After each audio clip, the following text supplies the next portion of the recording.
Hello.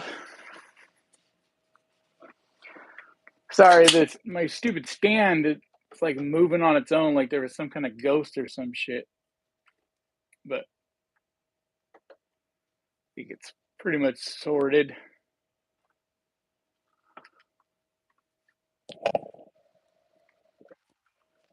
How are you guys all doing today? Can everybody hear me okay?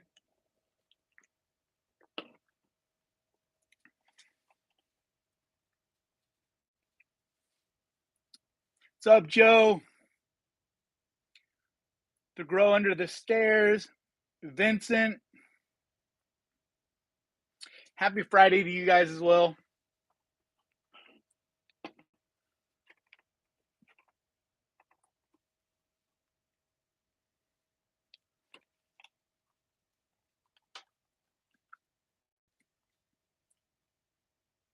What's up, Brad and Terry and Dev? How are you guys all today? And Benede,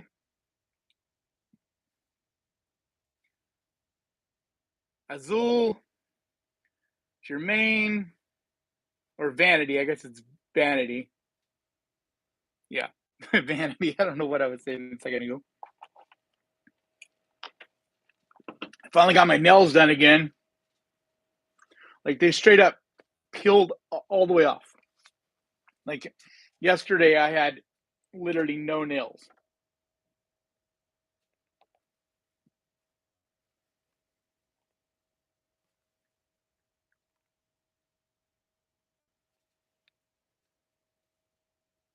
Hopefully, we can get some more people in here. What are you guys up to today?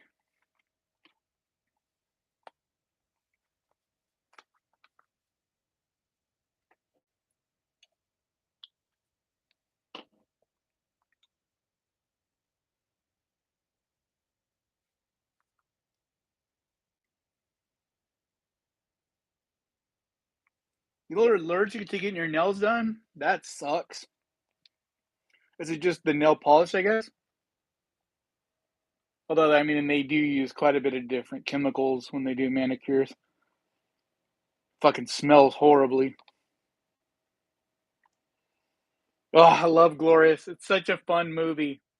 And it totally goes off the rails towards the end as well.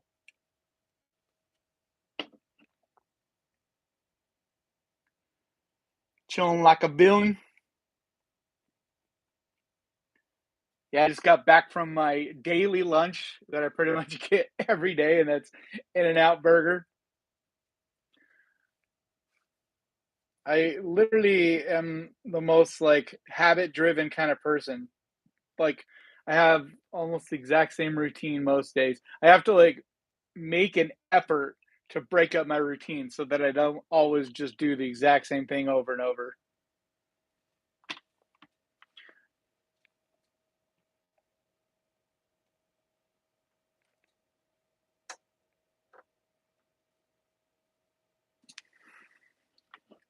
For some reason, when I'm looking at it, it looks one way, but then when I see it on my little monitor here, it looks totally different. So I'm trying to just get it straightened. It's kind of I guess, a little bit of an OCD thing.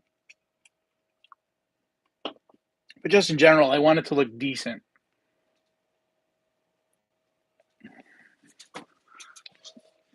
Over here more?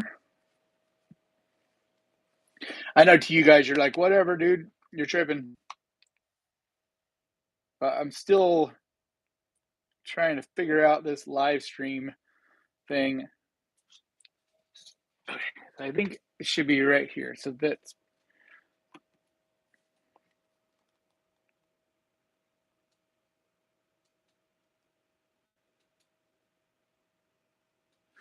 you had 5 guys today. Someone said you might want to rephrase that. Hey, there ain't nothing wrong with that. It sounds like a fun day to me. Either way you look at that, man. If you're rolling around with 5 gentlemen, I mean, I'd prefer 5 women in my case, but either way, man, that sounds like a good time. I ain't judging shit.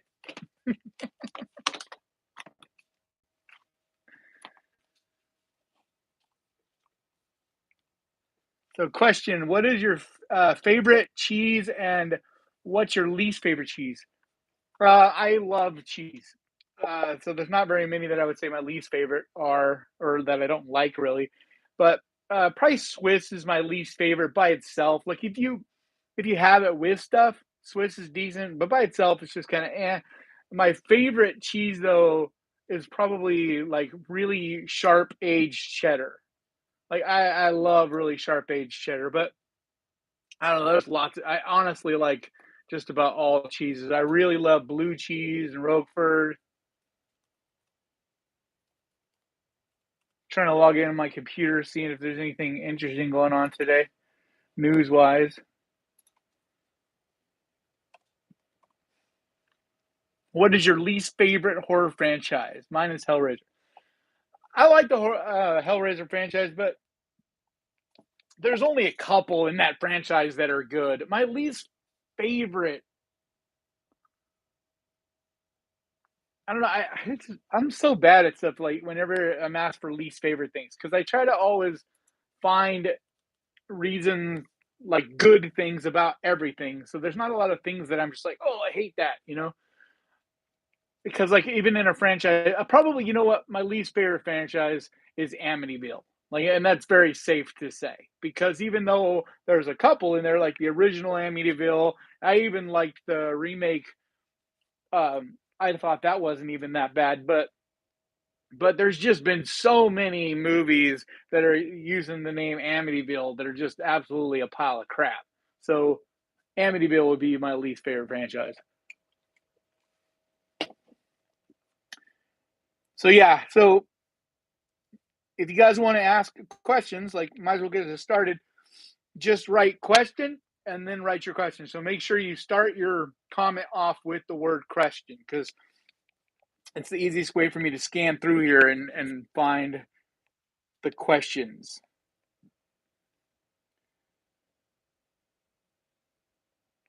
Let's find the next one.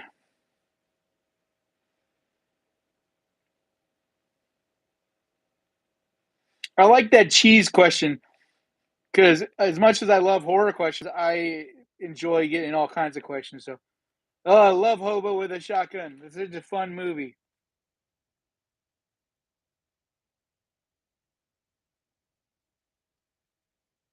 Yeah, the Saw franchise isn't the best, but there's enough about it that I always enjoy. Like, they're not necessarily rewatchable, but I really enjoyed every year looking forward to Halloween time going to see the new Saw movie. Even if they weren't always great, it was still fun to look forward to. So, you know, at least they had that. Yes, they weren't always the greatest, but I still think there was something fun to looking forward to that, and they were all decent enough that they were entertaining. Okay, question from Jay. What will be the next big horror movie of the year? Next thing you are really looking forward to? Man, I just saw this trailer. I don't know if it's necessarily horror, but I just saw this trailer with um oh man, what was the name of it? It's like The Poor Things. Oh, what was that movie called? It had oh, I'm so bad with names. Um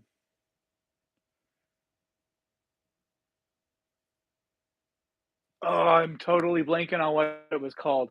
But I'm really looking forward to the Blackening, what's about that's about to come out. I think that looks like it's gonna be a lot of fun. But I think like most people, I'm really looking forward to um I'm spacing on it now. The vampire ship one. Oh, why am I blanking on the name of that? I'm sure you guys are screaming in the comments. Um the Demeter, what is it? The Demeter, something Demeter, the Voyage of the Demeter. I'm probably most looking forward to that one at this point. Um, but there isn't anything right now on the radar that I'm just like, over the moon excited to see, which, you know, it's tough coming off of last year because last year had so many amazing ones. And I know there's going to be some that come out this year that, that I'm going to love. But, Even Dead Rise was the one I was really, really looking forward to. And so now it's just kind of like, we'll see. I feel like we're going to get surprised by some for sure.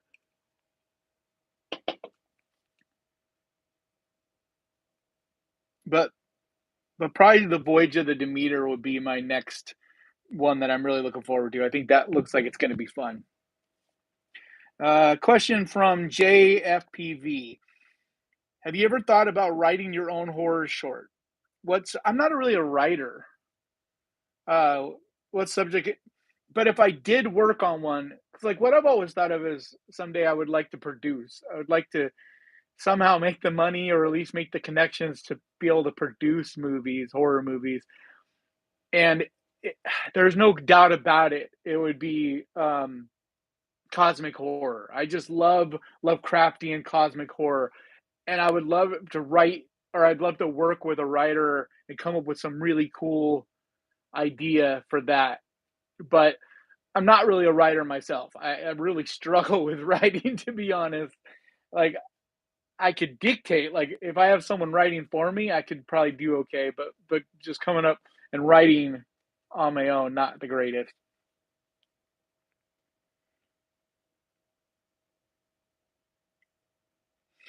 Um, okay, question from DeRay Kraus or Cross. Yeah, Kraus. Have you ever see or have you or ever see Blood Sucking Freaks? That was a legend when I was a kid. Yeah, a reboot of that. I don't know if a reboot of it. I feel like a reboot would just be weird because so much of what made that movie fun was just how gory and grimy and low budget, just this real grindhouse quality that it had. And so if you were to remake it, it would just be like this artificial grindhouse thing. Which, I mean, maybe, but I just feel like so like there's certain movies that it isn't so much that there's a problem with remaking it as far as the story. The problem is the time and the people involved and everything about that era is what made that movie something special. It wasn't the story itself. It was, and like Blood Sucking Freaks, to me, that's why. It's got that grimy 70s thing. Let's see. I got a super chat from Brad Jedi. Thank you so much, Brad. So helpful. You guys have no idea when you donate money like that. Like you're literally saving my life right now. With all the medical stuff I got going on, and then just trying to be able to eat, like and just do this full time. I'm getting there a couple more months, and it won't be so difficult. But right now, it's like that very beginning stages of just getting this off of the ground and doing it full time. But my body won't let me do other jobs really anymore. So this is what I'm working with, which is fine, man. I love doing this and I love doing it full time, and that's why I wanted to start doing these lives more. So we're gonna do these at least once every week, every Friday. But like I did one the other day, like I'll probably sprinkle them in just kind of when I'm bored, when I'm feeling like it, I'll just jump in. All right. Next question's from Lunatarium. What does cosmic horror mean to you, and what are your favorite film examples of the subgenre? Cosmic horror really is it's cosmic as in out of this world or universe. It can be space, but for me, it's more of almost like multiple dimensional, like mystery. It's like the old ones. It's like this unknown things from the void, like the movie The Void.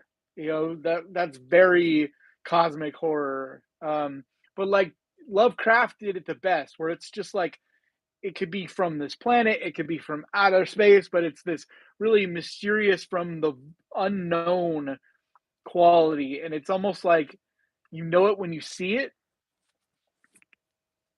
And I'm not the best expert on it. I just know that when cosmic horror is done right, it is incredible. Um, like what was the movie I was just thinking of? Because like The Thing could be considered cosmic horror, outer space, but more than that, it's like this evil. Like my favorite kind of cosmic horror is like uh it's like something like deep from the ocean, that comes and it's like this old deity, this old ancient creature or something, and it like comes into our space. Yeah, The Color Out of Space. Love that movie. It's honestly, it is one of my favorite Lovecraftian movies. But I don't. There's very few like cosmic horror ones that I don't enjoy on some level, unless it's just really shoddily put together and no talent and no real care put involved. But most of the more well known ones are just fantastic. Oh yeah, I'm really looking forward to Talk to Me. Yeah, I think that's my next one. I'm really looking forward to. I think that to me, I think Talk to Me could be this year's Smile. I just got a feeling about that one. You see, I lost my place. The Influencer was good. I talk about that in this coming video on Wednesday. It's a Shutter video, and I talk about Influencer on there. Yeah, The Voyage of the Demeter. That was what I was thinking of. Okay, question from Joe. If you are not lactose intolerant, what is your favorite flavor of milkshake? I know it's weird, but like a really, really good vanilla milkshake just cannot be beat. Like a really good vanilla milkshake is so good. It's got to have whipped cream and it's got to be like homemade and just like really quality. But I don't know if I turn away any.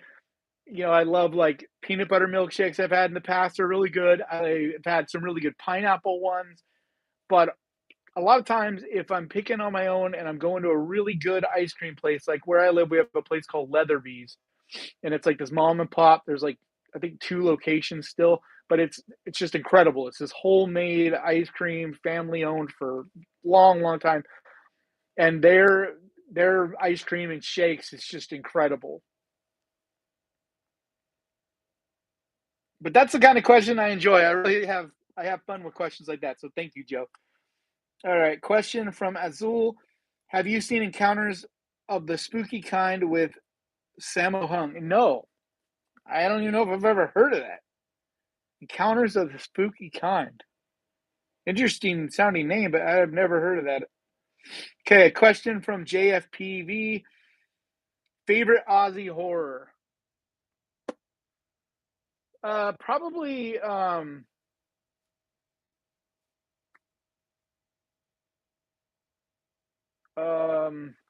Oh man, I'd have to see like off the top of my head. I'm trying to think of what are the different Aussie horror movies that I enjoy. Um. Like that's the tough part when someone asks a list like that. Probably Wolf Creek, but the Babadook was Australian too, I believe.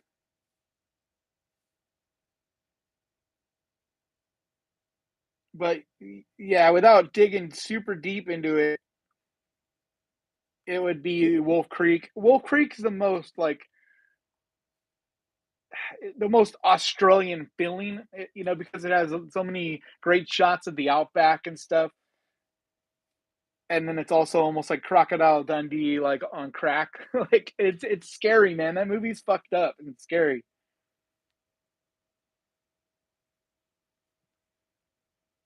All right, next question from ILJ68. What are your thoughts on Roman Polanski's Repulsion? I feel like I've seen that movie a long, long time ago, but to be completely honest, I don't remember it, and I don't remember if I liked it. I feel like I've seen it like a long, long time ago, but I couldn't really give you my.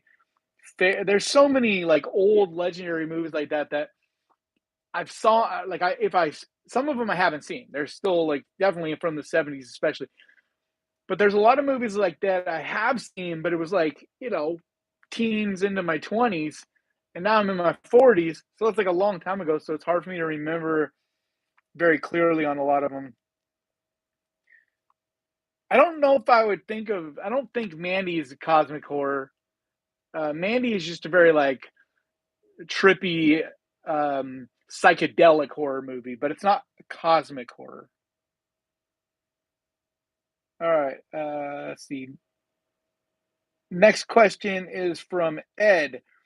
Do you swap nail colors to match your mood, and what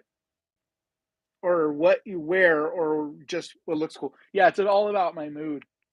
That's why I went with like this. Like the last time I was really dealing with some depression, I still am. And so lately, the nail colors that I've been picking are things that when I look down, because you see your hands a lot, and it's part of even why I paint my nails in the first place. Like you see them a lot, and they help kind of just these little bursts that they brighten my mood. It's the same reason I always wear horror socks. Ah, see my dirty sock, Creature in the Black Lagoon. But I have tons and tons and tons of socks, and they're same kind of thing. It's to just kind of it's a little reminder. Like a really good friend of mine calls them happy bombs.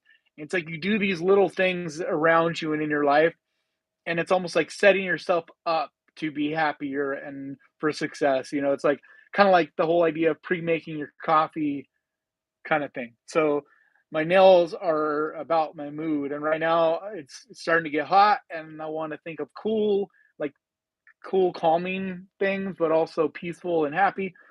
The last one was a super bright blast of yellow because it was to help me with just trying to stay alive. Like when you're dealing with some really, really bad depression and stress, you know, um, got to do whatever you can think of, to keep yourself, with your head above water. And so, yeah, so that's where the nails definitely almost always they come from that.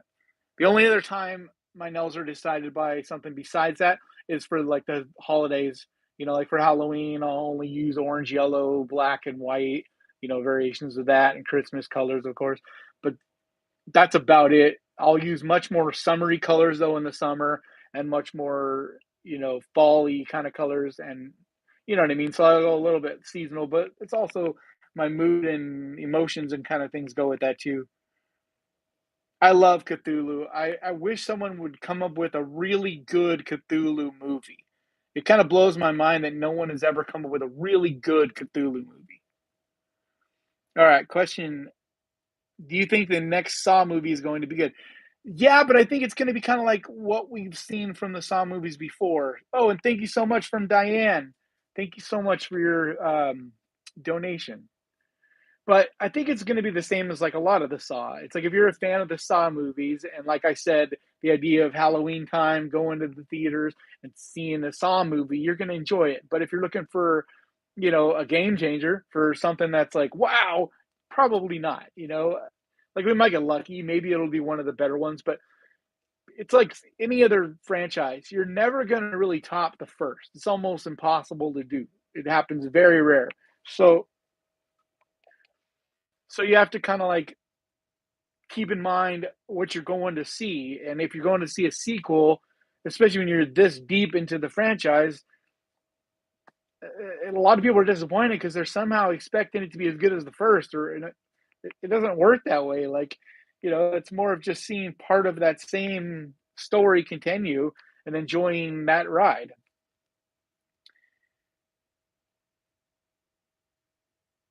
Hey, Amanda! She wrote this long hey. So, hey, Amanda!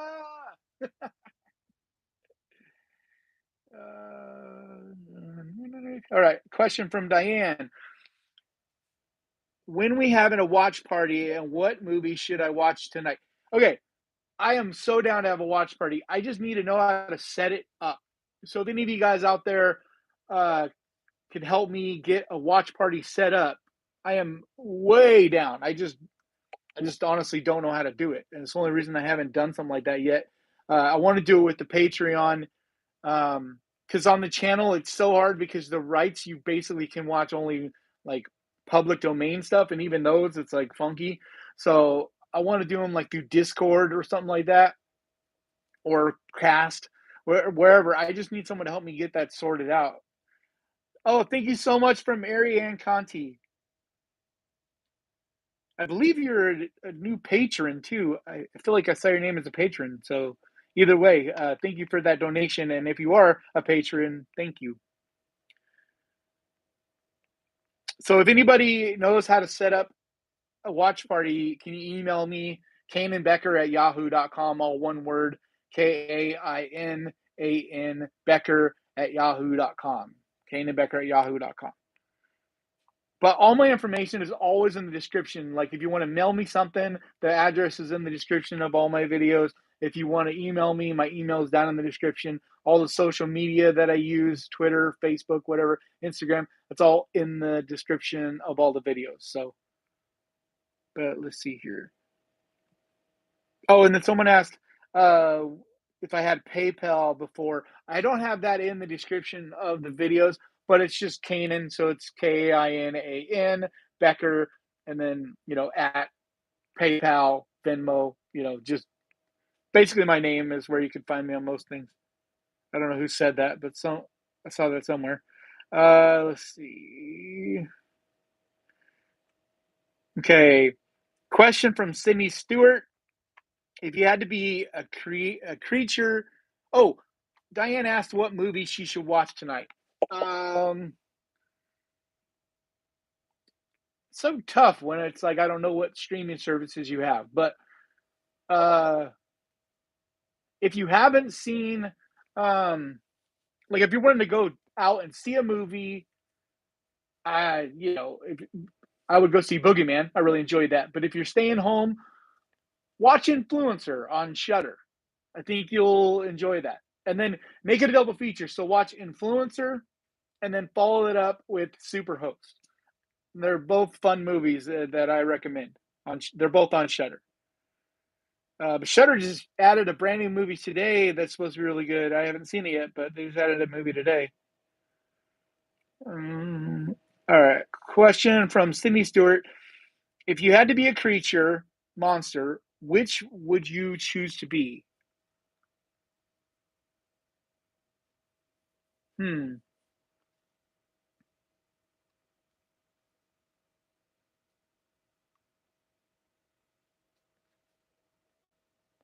What's a good flying creature? Because I've always wanted to be able to fly. But my first thought, instinct, as soon as I thought of that, is the Wolfman, because at least the Wolfman gets to be human and then he gets to transform, so he gets to kind of be both. Probably just because he's like my favorite creature as well. Creature in the Black Lagoon would also be one that bumps to mind. But I would really like to be something that flies. I've always loved the freedom, the idea of flying, just the freedom of it. I also don't want to be a creature that hurts people, that doesn't have to hurt people. Okay, a question from Stu. Would you consider a favorite low budget list? Sure. I mean, right now I'm not working on a lot of those lists just because YouTube isn't promoting them. So I'm having to, for a little while, to get the channel rolling again, go back to doing the streaming services. But yeah, as soon as I can get, like, I'm trying to make maybe one of those lists every couple weeks, so you'll get like double video weeks. Um, but yeah, I mean, a lot of my movies I recommend in general are low budget. Like, I love low budget indie movies. I actually just watched a really good movie. Uh, it wasn't really horror though. What was the name of that movie? I shouldn't be recording this with my phone because my phone is what I use to do so much of my stuff. But I just went and saw, what was it called? Sanctuary.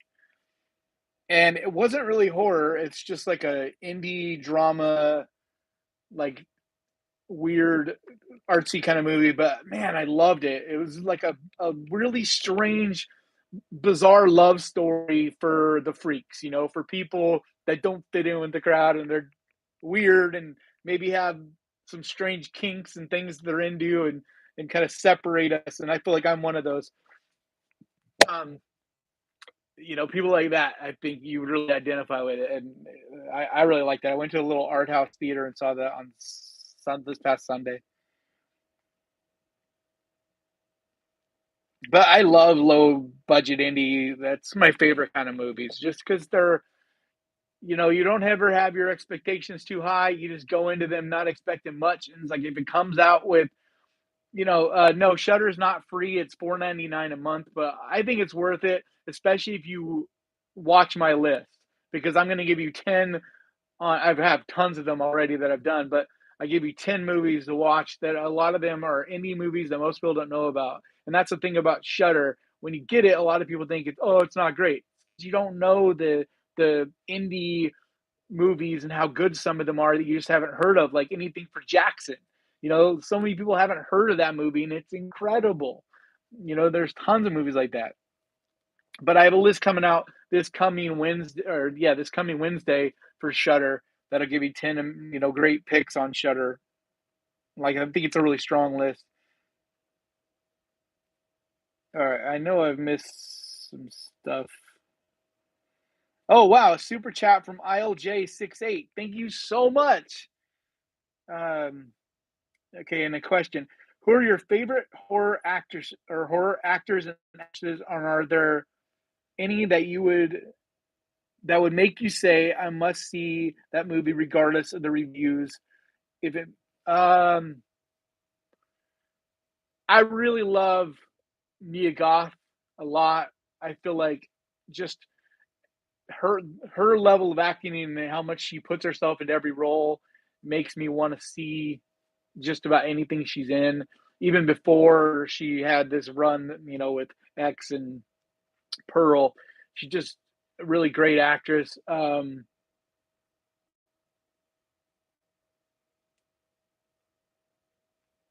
don't know, man. That's hard because I'm not someone who's like a big fan of individuals. I'm much more of like a fan of projects and fans of styles, and I'm not someone that's ever been into trying to get autographs or meeting individuals. It's just not really, I don't know. It's just not really my thing. But right now, I'm definitely more enamored with the females in the horror world. Like Anya Taylor Joy is incredible. I feel like the women are killing it. The men, there's a. I'm trying to think of any that really jump to mind that I'm just like probably anything that um oh, who am I thinking of? Um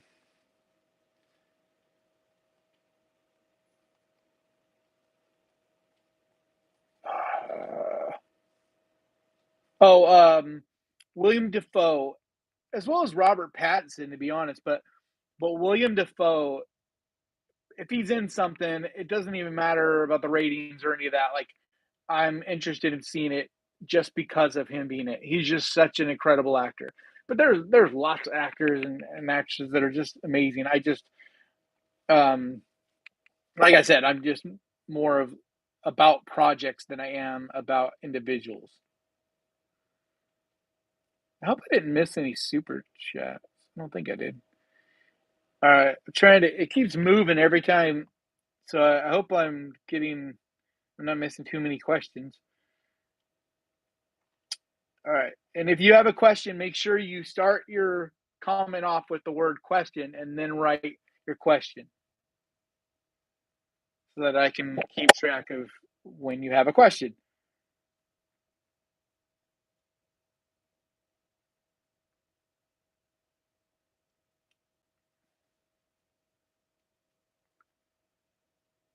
All right. Question from Miss Griffin. Do you watch black horror? And if so, which is better, Candyman or The People Under the Stairs? Um,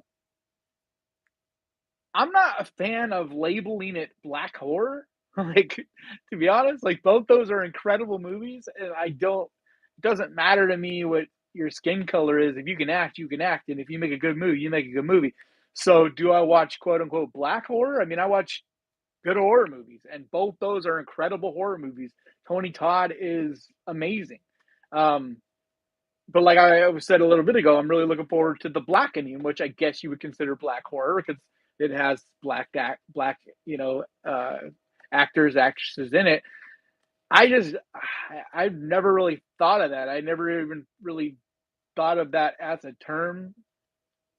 I don't know if I've honestly ever heard anyone say like it's a subgenre. So I watch. It doesn't matter what your skin color is. If you can act, you can act. If you make an amazing project, you make an amazing project. I could care less. Um, there's talented people from every race and beautiful people from every race, interesting people from every race. Oh, now it keeps moving. Why? I wish the chat would just stay where I need it so I can keep track of where I'm at, especially with my eyes not being good. All right. I'm probably missed them, but question from Nagatha or Nagatha. 28 days later, are they zombies? I think yes, even though they're not actually zombies. Always kind of consider them zombies because they are zombies in spirit.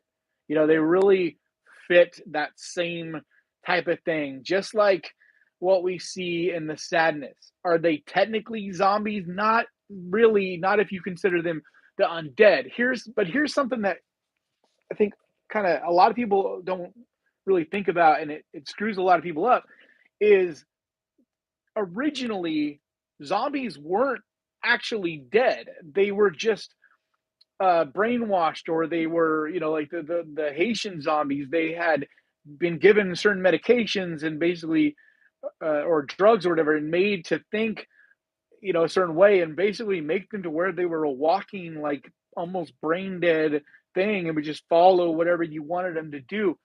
And so they weren't technically dead. So this undead thing that's gotten attached to zombies is because of Romero, which is cool. I get it. That's great.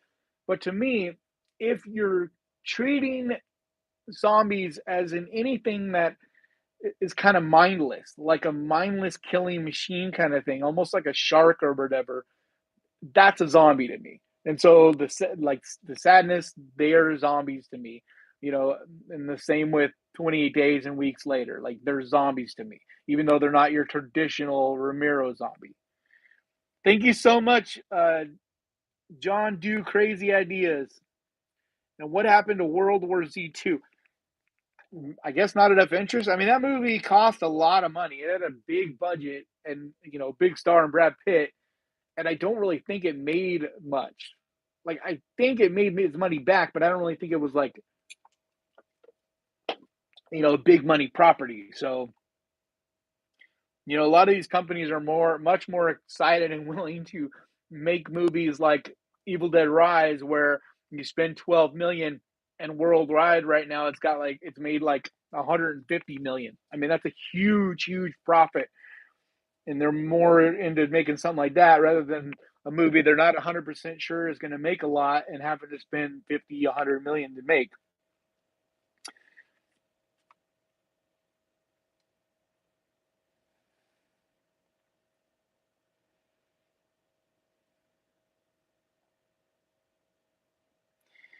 Um, all right, question from Joe Running. Who would win in a fight? Yeah, this is the kind of question I like. Who would win in a fight, Jason or Michael Myers, and why? I think it's without a doubt Jason, because Jason Voorhees is supernatural. He's completely 100% supernatural, cannot die. Michael Myers has always been grounded more around a real person, even though in some of the movies he's gotten more supernatural and does seem like he can't quite be killed. He's still grounded much more like a person. And there's no doubt Jason is a zombie. He straight up came back to life, dead in the grave, came back to life with the electric or with the lightning bolt. So I think there's no question to me as far as who's more badass. Like it would kind of be a pretty even fight. I just think in the end, the supernatural, 100% for sure supernatural qualities of Jason would make him win? But that's the kind of question I like. That's a fun one.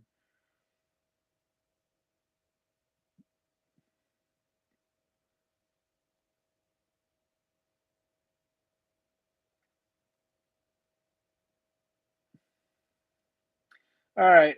Shane Rose wrote, question: have you seen Savage Land? It's a low budget found footage film, but it's told documentary style through footage. I need to give that another shot because I tried to watch it not too long ago because a few of you guys have mentioned it, and it just felt, I don't know, it just didn't grab me. And sometimes it's about the mood you're in. If I'm not like in the right headspace for a slow burn, and it's very much a slow burn. Um, so I definitely want to give it a shot again. I watched some of it. It's not like I didn't watch any of it, but it just didn't really pull me in enough to keep watching. But I do plan to give it another shot one of these days. Question from CE Tring 131. Question: being an artist with a keen awareness of color, what do you think of Dario Argento's use of color to set ton and build a scene? And to a lesser extent, Kubrick. I absolutely love that about Argento. That's my favorite thing about Argento's movies is just the amazing color. Like they're so, I mean, as you can tell, I love color. It's like I got this like purple light going. It just there's not a lot of filmmakers were ever able to do it in the way Argento. He used these like vibrant, bright colors in the way to like evoke mood and atmosphere.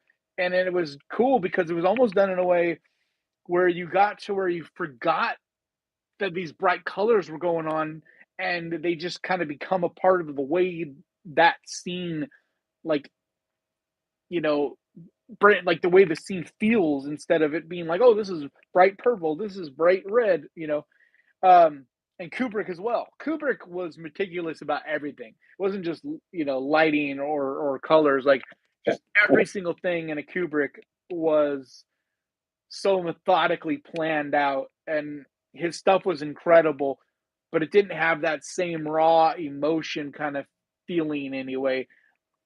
It was much more almost like a computer, almost like if AI made a movie with Kubrick because he was just so, every single thing was a decision. Good question. Next question from review. Have you ever done a Pluto horror list or freebie?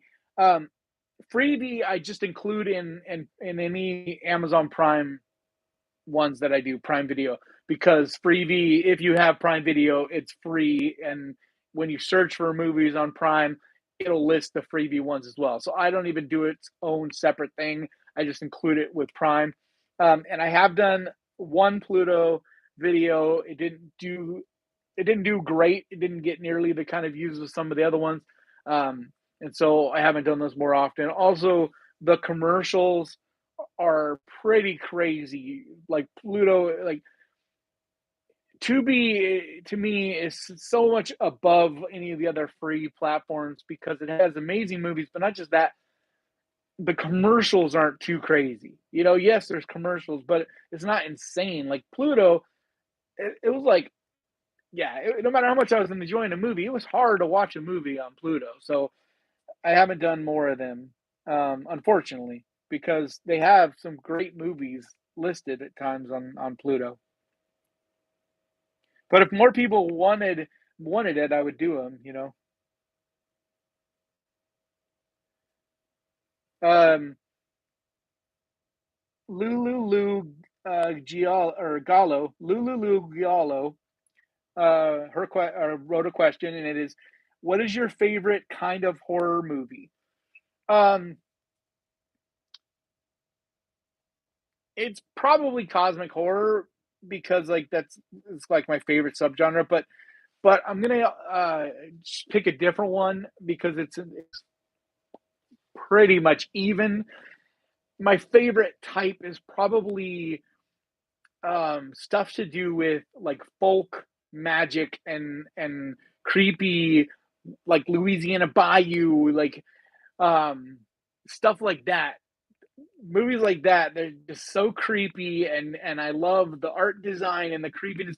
Like the TV series True Detective season one, like that's kind of what I'm talking about. Like the whole, there's this mystery and this creepiness, this underbelly of stuff, and you're trying to figure out what's going on, and I just love all that. That's why I loved the series Hannibal too. It had like some of that interwoven into it as well. I just love folk, old folk tales and creepiness like that, folk magic.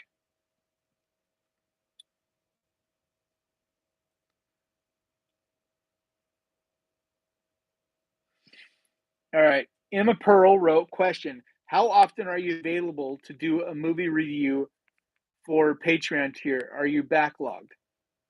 Um, I haven't really had time to do any of them, and nobody really. I have like one person that asked, and I need to do that review. I said I would do it for um, a review for Strangeland, which I really want to do because I haven't watched that movie in quite a while, and it was like one of my favorite movies when I was a teenager, like when it came out. So I definitely am going to do that. But I actually took that down as one of my tiers because I just don't have time to do a review, like individual reviews.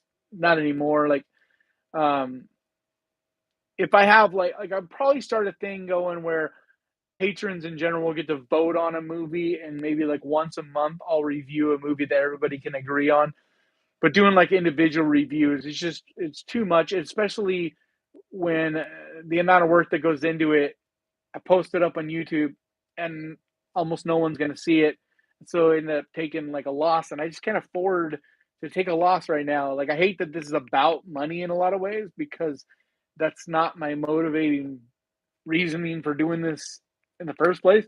But the fact is, right now, I have no other option but to do this as a full time, making a living full time job because my health is, I can't, like with my feet.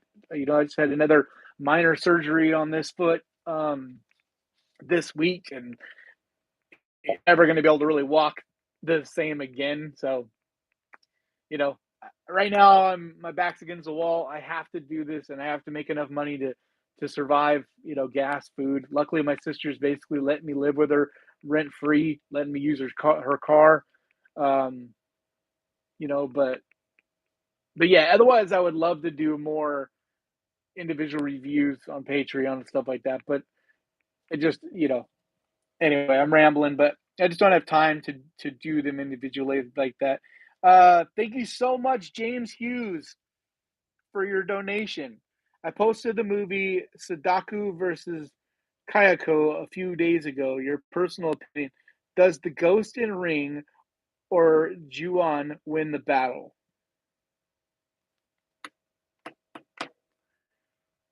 Do you really think that there's enough of a difference? Like, I mean, there's so much of the same type of creature. So I don't know which one it would be or like who would win because they're basically the same. Um,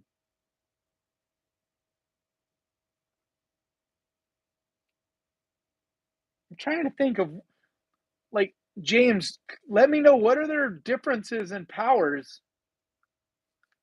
Because like if they were to go mano a mano and fight, like how would they even kill each other? Like they're both dead. That I don't know. I'm not sure how to put them against each other. Sorry. I'm trying to think of what their powers are that they would even be able to really use on each other. All right.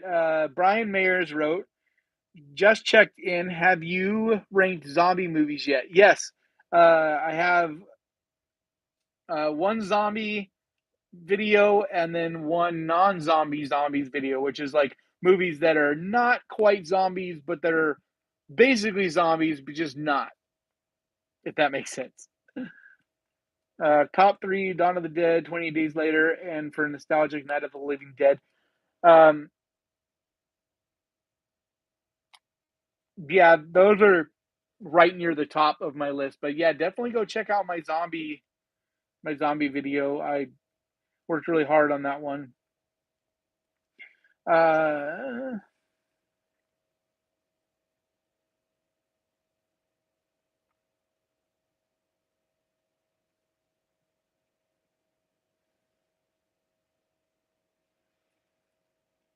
all right. Next question is from Vincent Rodriguez. What was the last non-English horror thriller film you watched? I love Asian horror films. Honestly, they are more worth watching than the Hollywood produced films. Yeah, I'm not a huge fan of a lot of the Hollywood produced movies. American movies, yeah, like American horror movies, but just a lot of the big budget, especially the ones that are, by production houses. I'm just not a huge fan of a lot of those. Um, my most recent foreign, I feel like I just watched one. I'm trying to remember what it was. Like I feel like literally just the other day. What was it that I just watched?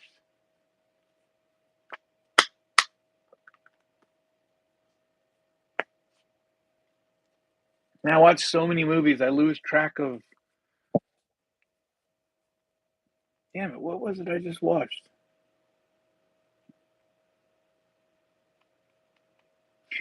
I just watched Revenge, but that's not all foreign.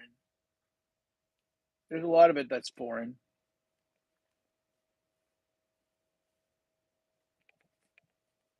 Hmm. Trying to look at the movies I recently watched.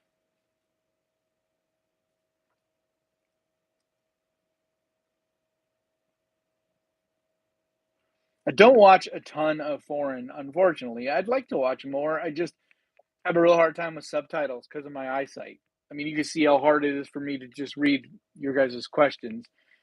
Um, Eventually, if I can get this stupid glasses situation worked out, then maybe I'll be able to see better. But oh, I watched The Host not long ago. But I feel like I just what is it? I'm trying to think of. I literally just watched one. Oh, Borgman. That would probably be the most recent. I just rewatched that when I made my last Tubi list, so a couple weeks ago. I feel like I watched something more recent than that, but I'm just not thinking of what it is. I don't watch a ton. I prefer if I can watch foreign, or when I do watch foreign, I like to see them in the theaters on the big screen because I can read the subtitles easier. So I love like Titan or Titan or whatever Titan. I loved watching that and on the big screen because I was able to read it and follow along well.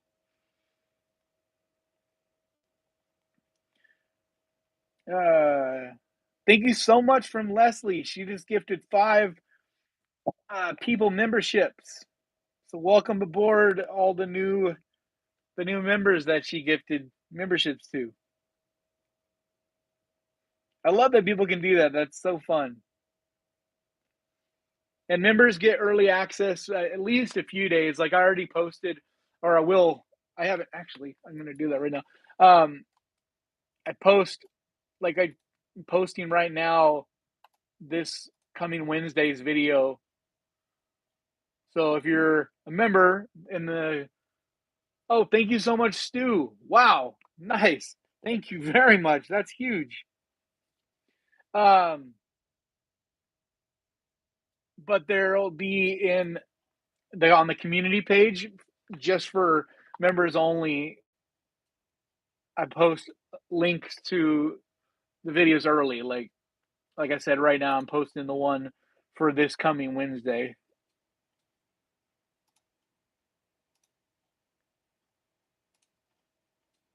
Well, I'm trying to.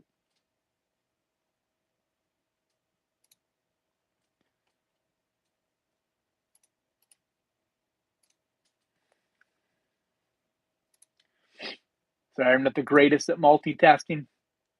not the greatest at thinking and doing. Well, I guess I am, but not when it comes to talking.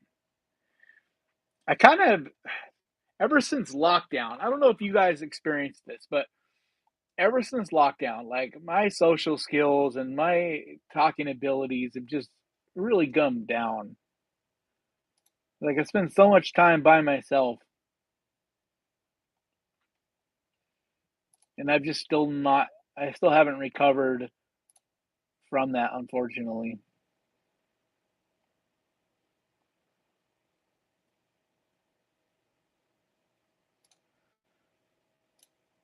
Like I have like a big part of the problem for me is I just don't have much of a social life, and I really want to have more of a social life, but I don't have anything to do. Like in the area I live in, there's just not like stuff to do, and I don't know of any. I don't really know a lot of people.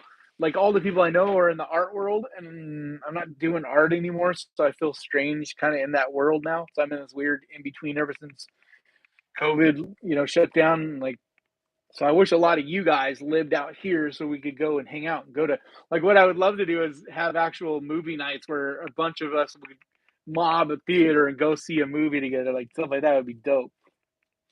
But I'll have to come to all your cities someday, go on traveling tour and come to each of your cities and host like movie nights. I think that would be so much fun.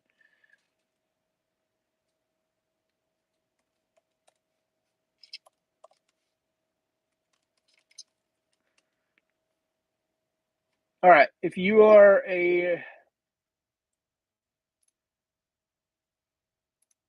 all right, if you're a channel member, next Wednesday's video should be a link to next week's video should be up right now. So just an FYI. If you're a patron on Patreon, it's already been up. I posted that a little while ago or earlier, or I think, yeah, earlier today. And now I lost my track. Where was that again? Ah! Asian horror is fantastic. I honestly think there's amazing horror all over the world. I don't think there's any one country that's better than another, but that's my opinion based on what I enjoy. I find they're all unique in different ways, and I enjoy all the different cultures and ideas and things that are done all over the world. And also, why a lot of great horror comes out of the United States is because it's a melting pot. Like, just because it comes from the United States doesn't really mean like it's not foreign. In a way, it still is because you have so many different cultures in this melting pot. Same with the UK, and so they'll make a horror movie, but it feels more like Asian, or they'll make a horror movie. I think you know what I mean. All right, let me go back and try to find some of these questions. Make sure if you're asking me a question, you write question and then your question. So start off your comment with the word question. Question from Tech Schedule. What horror movies have had a lasting impact on you? Pet Cemetery, the original. It's a great movie, but also a lot of it was when I saw it. I've told that story before, but it was like my first legit horror movie. Event Horizon had a real big impact on me and stuck with me for a long time. The Hills Have Eyes remake, but most recently, The Night House. The Night House really stuck with me very much, like on a crazy on a crazy level. Um, yeah, those are the ones that jump to mind.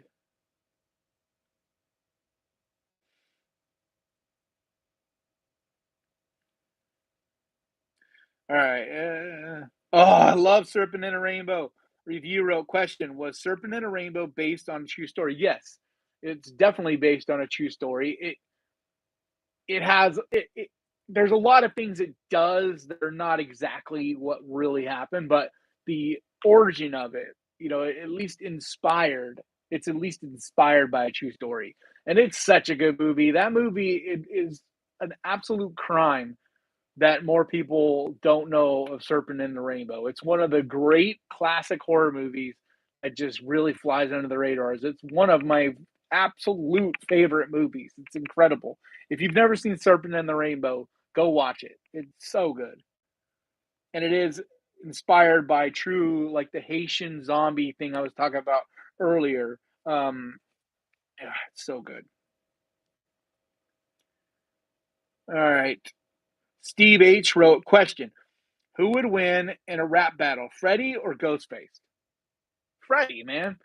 Like, I love Ghostface, but Freddie's got so much style. Also, the thing is with Ghostface, who's Ghostface? Which Ghostface are we talking about? Because I mean, um, if it's like it just depends on who's playing Ghostface and from which movie.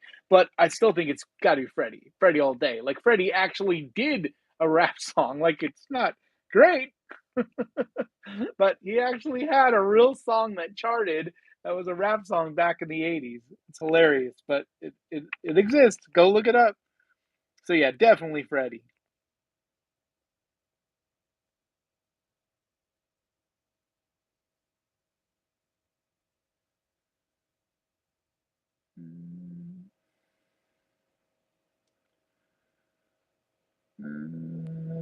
Sorry, I'm trying to scan through and make sure I'm not missing questions. Make sure you write question and then your question. If it doesn't have questions starting it out, I'm just not going to read it because, like, honestly, I'll just scan by it. It's not that I don't want to read it.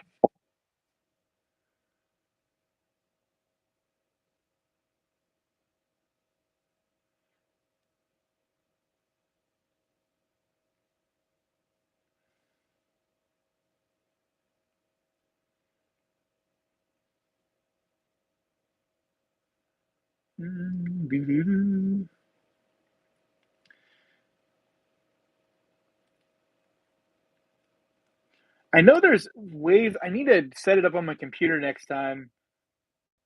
Like I've done it before. It's just I have to kind of rearrange my room every time I do that because I have everything set up over there for recording videos. And like I got to record next week's video tomorrow. I got to finish putting the list together today, but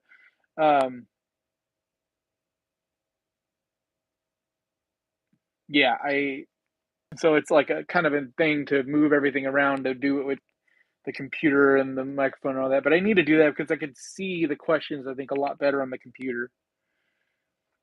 All right, next question from ETV. Have you seen any of these movies? Invaders from Mars, The Stuff. I love The Stuff. I love They Live from Jar Carpenter. The Don't Be Afraid of the Dark or in trilogy. I don't think I feel like I've seen Don't Be Afraid of the Dark, but I can't remember it. I've definitely seen Trilogy of Terror. I love it, especially the scene with the little wooden, the little native guy running around with a little tiny knife. that that segment. Um, so I guess the only one on here I haven't seen is Invaders from Mars. I'm trying to remember what that is, but all the other ones, yeah, I love them. I've seen them all.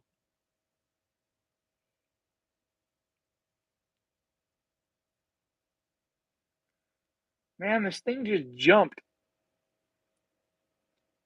So if I haven't answered your question, please ask it again because um, it's like jumping around and I'm missing a lot of the questions. I think. All right, Leslie wrote, "How did you feel about A Dark Song? That movie stayed with me." I talked about it on a Tubi list, not the last Tubi one, but the one before that. It was one of the recommendations on there. I think A Dark Song is amazing. And it was my first time watching that movie, and I was blown away. That's what I talk like what I meant when I was talking about like old witchcrafty like that was a little more satanic witchcraft, but just witchcraft in general, like folky witchcraft and like demonic evil witchcraft. Like love that stuff when it's done right. It's I just love it. It's got this eerie, cool factor to it. I mean, nothing really scares me. I think it's probably because I don't believe in almost any of the stuff that's in horror movies.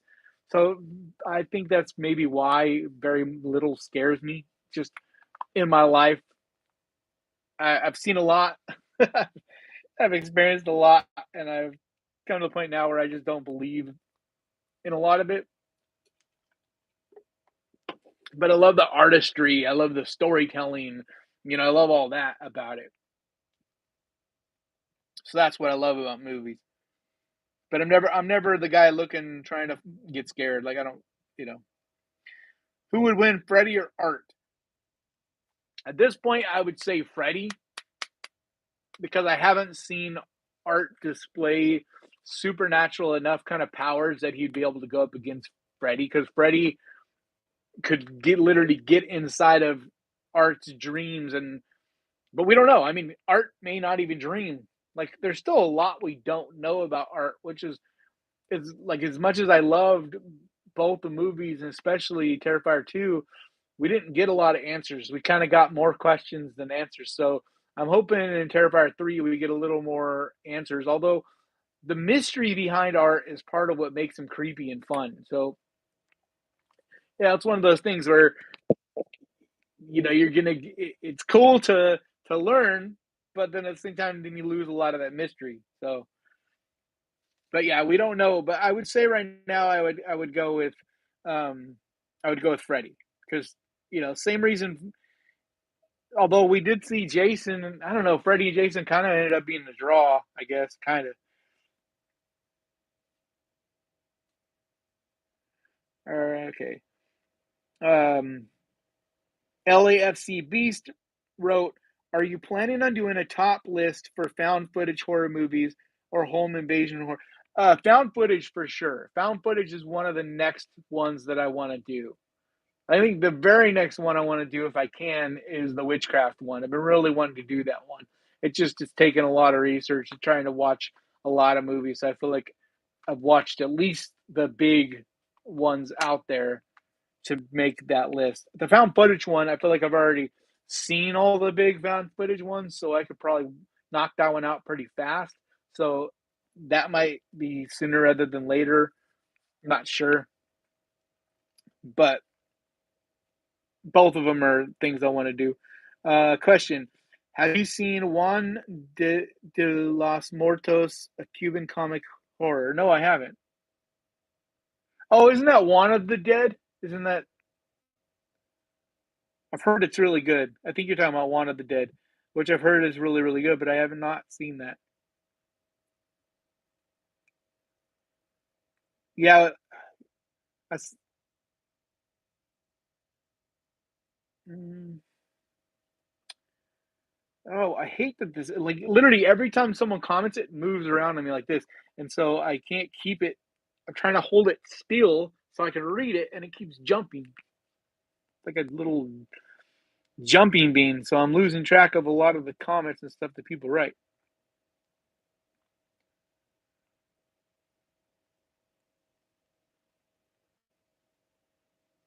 So what are your guys' plans tonight? I'm curious if anybody's got any cool plans. I wish I had planned to like go out and do something. Like as much as I love watching movies and editing and doing all this stuff involving the channel, like I really, really enjoy this. But I would really like to get out of the house, like go do something.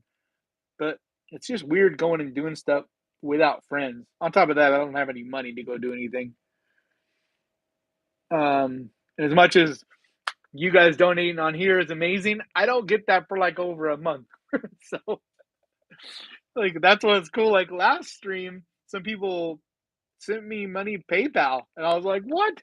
I was like, "I actually went out and had a decent burger on you guys." I wish I could remember who it was that did it. I should have wrote it down so I could have thanked them. I thanked them personally, but oh man, I've totally lost track of where I was at. Oh, Seattle! I am not a Seattle fan. I'm a Niners fan.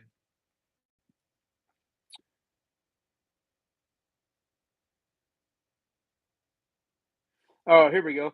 Miss Griffin wrote, question: would you set up some meet and greets as an excuse to travel and get out more? Chicago, yes. in a second. If I could afford, to stay at a hotel and do something like that in Chicago, I would be there this weekend. I would. I don't care what city it is. I'd go to it if I could just afford food, the money to travel there, and a hotel. I'd be there. Like I would love to get to come meet people and like that's all I'm working towards. Like that is my number one goal in this channel is to see different cities, try different foods, and meet you guys and get to hang out with like-minded people and have fun. Like it's my big dream.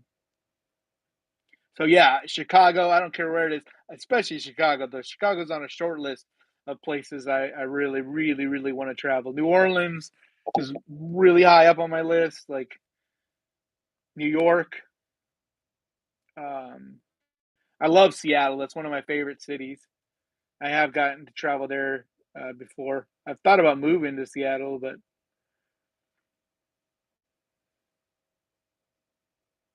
where are you at, Cats? I see you saying that you're closer to me than anybody else. All right. What's your favorite Halloween movie? Trick or Treat. The original Halloween is like the king because I watch it every Halloween, like no matter what. But Trick or Treat is my favorite as far as the most fun with. It feels like Halloween. I will literally only watch that movie during Halloween. Like I will never watch that movie outside of the month of October. Whereas like the original Halloween, that's what's great about it. It does feel Halloween, but it's also one you can watch anytime. But yeah, Trick or Treat. Ugh, love that movie. It is a perfect movie for my personal taste. It's a perfect movie. Under the Shadow. I don't know what Under the Shadow is. I've never even heard that.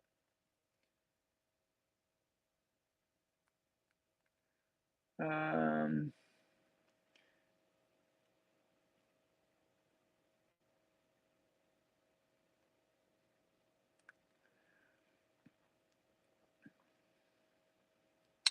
all right. Next question is from Carrie Anglero Sanchez.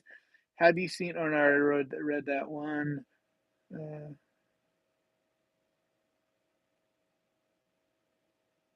yeah. See, I'm noticing I'm reading some of these questions out of order of when they're posted. It's not that I'm choosing to. It's just it's jumping around. Nikki Worley wrote, "Have you seen Tigers Are Not Afraid?" No, I keep wanting to watch that. That's one that's been on my Shutter list forever. And yeah, because it's with Devil's Backbone's another one that I've yet to watch that I really want to.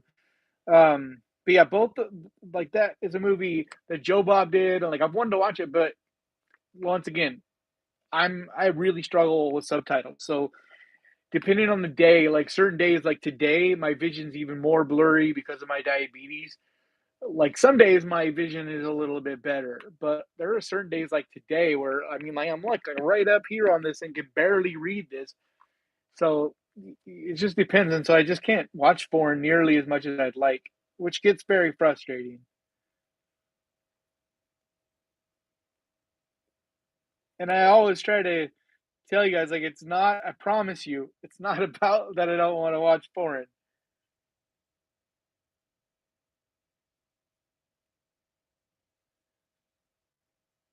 Mm. All right, question from LAFC Beast. Out of all your oh god, stop jumping around. Okay, out of all your movie posters, uh, out of all your movie posters, is your favorite part? Which one was the hardest to acquire, and one movie poster you wanted more? Okay, none of my posters have been difficult to acquire. I don't collect posters. I would like to. I would like to preserve them, have them framed and like rolled up all nice and all that. Like that is a dream someday to collect. But honestly, I got them all because I managed a movie theater. It's the simplest. Like I easily just I was the manager. I was like, I want that poster. I just when we were done using it, I just took it home. So that's why I have quite a few posters. But I don't work there anymore, various reasons. But health was a big part of it. But yeah, and so I don't work there anymore. It's one of the the shittiest parts about not working there anymore is not being able to get the coolest and updated latest posters. But for the last couple of years, I've been getting posters from there regularly. Now I got to go back to buying them on Amazon and whatever. Um, but posters are expensive and they're hard to get. The only poster I have that really means a lot to me is I have one my sister and ex got me for my birthday a couple of years ago. It's like this really cool. It's like a Camp Crystal Lake. It's got Jason, but it's a Camp Crystal Lake from the original movie poster. It's really really cool. Uh,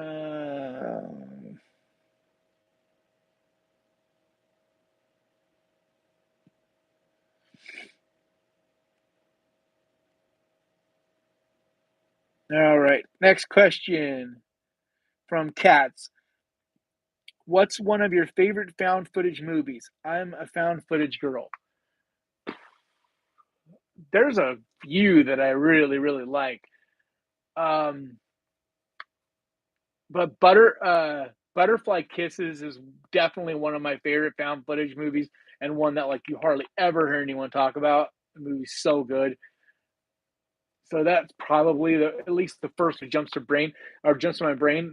I mean, I'll always have a love for Blair Witch because it was really the first found footage really for me. I mean, you can argue with when if there had been other stuff, but just I was the perfect age when it came out and the whole lore around it. There was a lot of us that actually thought that maybe it was real, like the way it was marketed and all that. It was easy to buy into that this was a real thing, which in hindsight it seems silly.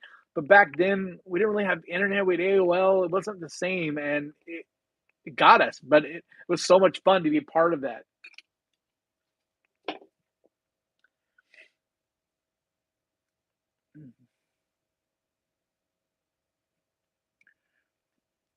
I love hearing people talk about how positive this chat is. Like you guys are awesome, man. You really are a really amazing community. I feel super fortunate that you know you guys are my community instead of like I don't know. I just hear all these other people, either creators, talk about how horrible their audiences are and this that and whatever. And I've been really fortunate. I haven't had to deal with a lot of horrible people. I think I tell people all the time the horror community is the best community in the world. Like I tell people that all the time. It's a lot of the reason why I love horror so much. Man, how's the thing jumping? Like it's crazy. Like the comments, the way it's jumping around on me. Like it just jumped way back. I wasn't back there.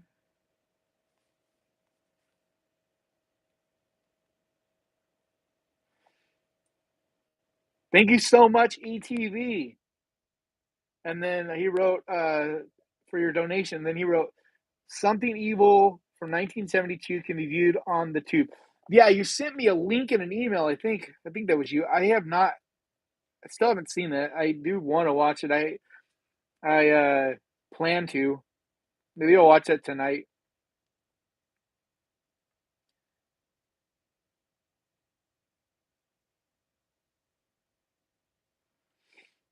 All right. Brian Donahue wrote, "If Star Wars was a horror series, what plot would you give it?"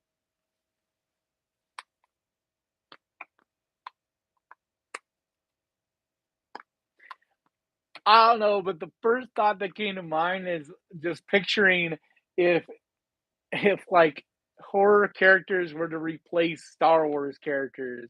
Like if you were to replace Darth Vader with Bagul or something, you know what I mean? Or I guess like put Jason, you know what I mean? Like I think that would be super fun to see what the Star Wars story would be like if it was those horror characters instead.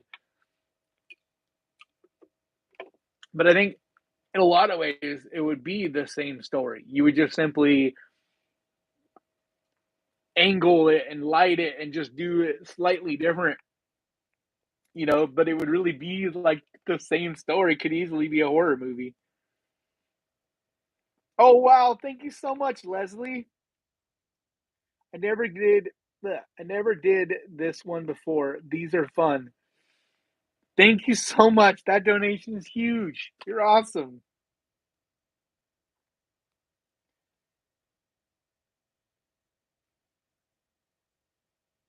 I don't think I've ever seen any Iranian films. Oh, thank you so much, Artist11, for your donation. You guys are amazing. If Sigourney Weaver and Jamie Lee Curtis were in a roller derby, which one would go down first? Jamie Lee Curtis. I know there's a ton of her fans out there, but I am on overload with her lately. There's just been a lot of stuff with, although Sigourney Weaver has a lot of stuff too that is annoying over the years, but I don't know. Both of them have played badasses, and they're both amazing actresses. I just something about Ripley. I just don't. I feel like she would never. I just can't see her losing, or she at least wouldn't give up. So I don't know, but I would say Sigourney Weaver. Just they're both badasses, but just something about Sigourney Weaver. I just feel like she's gonna kick your ass. Like Jamie Lee Curtis seems more like the type that would say she's gonna kick your ass. Sigourney Weaver seems like the type who literally would just kick your ass. Azul asked, "What's your favorite festival?" I have never been to a festival, so I don't know. And it's another one of my dreams is to get to go to a movie festival. I've literally never been to one. I've always wanted to. It's definitely on my list of things to do. Hopefully, this channel will open those doors up before too long. Caravorn, thank you so much for your donation. And the question they wrote was, any sci-fi movies you absolutely love? Yeah, but a lot of the sci-fi movies I love are kind of like sci-fi horror. So like The Thing and Alien. Like I adore those movies. But I love sci-fi. Like and that's why I always kind of squeeze it in. A lot of my list you'll see I'll squeeze in a sci-fi movie here or there that a lot of people are like, that's not horror. I get shit for it, but it's cuz how am I going to title, my list? I'm going to say horror, the 10 best sci-fi horror thriller movies. Like it doesn't work that way. So I generally just name it because the channel is around horror, but there's definitely thriller connected in here and sci-fi. I know most of us enjoy it all. So, um, and then the second part of the question was also, would you rather be able to communicate with an animal or speak every human's language? I would rather speak every human's language. I feel like animals, you don't have to speak their language to understand them, to get along with them. Humans, you most definitely have to. It is very hard to communicate with another human if you don't speak their language. Animals, like if you've ever had a pet, you learn to communicate with them without words. Like they're just much more body language linguistically.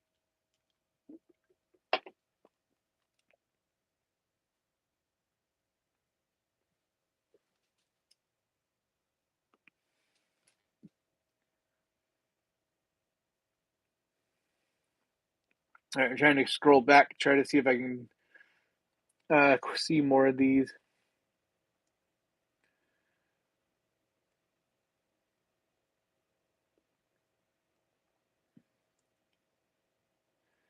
Brian Donahue wrote, question, worst Halloween candy you have ever got on trick or treat? I always hated getting raisins, man. And I actually really like raisins, like especially in cookies or in my oatmeal or whatever. It's not like I hate raisins, and I love trail mix that has raisins. But especially when you're a kid, getting a stupid little fucking thing of raisins, it's almost as bad as getting a toothbrush. At least a toothbrush I'd use, toothbrush and toothpaste. I didn't want raisins. Like I wanted candy. Those raisins would just sit there until they got so hard. Like, ugh, they used to just make me so irritated. So I know it's not actually candy, but that was the one thing I always got that drove me crazy.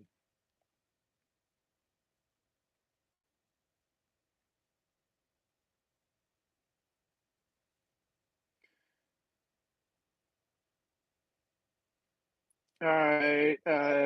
Elsa Zarat wrote, "Do you like watching horror short films, and which are your favorite?" I don't know the names of them, unfortunately, but I really love the channel Alter, and that's my biggest exposure to uh, short horror shorts is the YouTube channel Alter. It's incredible. Like when I'm just wanting to kind of like just veg out and throw it on because it's great. You can sit there and just literally watch like 10 of them, and it's just so fun. But I don't watch a ton of them, and I definitely don't know the names of them. There was one recently that was really eerie and creepy, and one of my favorites I've ever seen. And it's just like this guy gets a box. It's like Head in the Box or The Box or something like that. But he gets this box, and he looks in, and it's just like nothing. And then eventually, you see the top of this bald dude's head, or maybe he's bald. I don't know. Some dude's head sticking out of the box, and every time you look away, this guy in this box comes out of the box more and more. Super creepy. I don't want to give anything else away, but gets super creepy. Um, but yeah, I've seen a few. Like they had one recently where it was this badass Lovecraftian cosmic horror collage, and it was like 5 or 6 shorts all strung together, to be like one movie sort of thing. And they were each different, but it was kind of like watching an anthology. Really, really cool. But yeah, if you've never watched the Alter channel, like I really, really recommend it. It's so cool. Crypt TV also has, they're not exactly shorts, but it'll have some shorter kind of movies and stuff. And Crypt TV is cool as well on YouTube.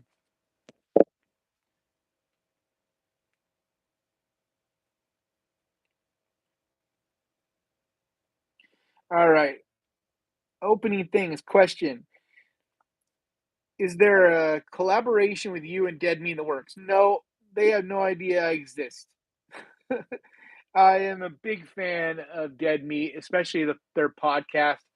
I've talked a tiny, tiny bit to Chelsea on Insta or on Twitter, just like answering my question kind of thing. But that's it. They don't know I exist. I'm still a very small channel, and they're a monster. Like they're so big, it's hard to even get my head around what it must be like to be in their shoes on that size, because but I don't know, I'm not trying to be huge either. Like I don't make content that's as user friendly as what they do. Like and some of it is they kind of stumbled across something, but I don't I don't get a young audience. Most of you guys are around my age, give or take, between 30 and 50 for the most part in that range. Whereas they have a huge young audience that's like 18 and younger. And like, I guess I'm not a comedian. I don't do funny things. Like, I'm not funny. Like, it's not that I don't want to be. That's not me. I'm just not a comedian. And so that goes a long way when you add funniness to your horror.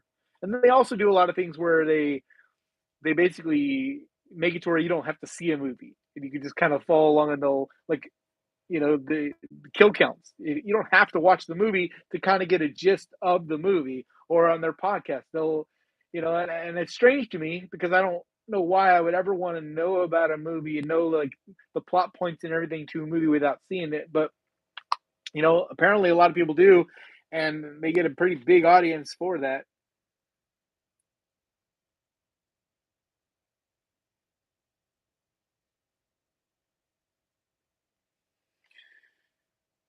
But no, I don't have anything in the works with them. I would love to at the very least. Like, I'm not trying to collaborate with anybody either. I'm not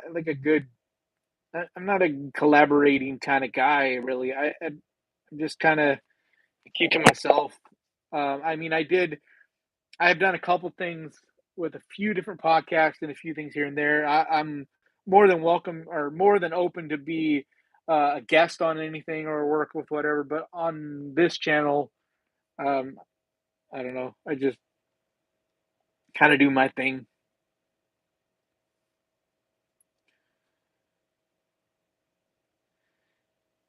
I really love the question from Brian Donahue. What is your favorite Twilight Zone episode?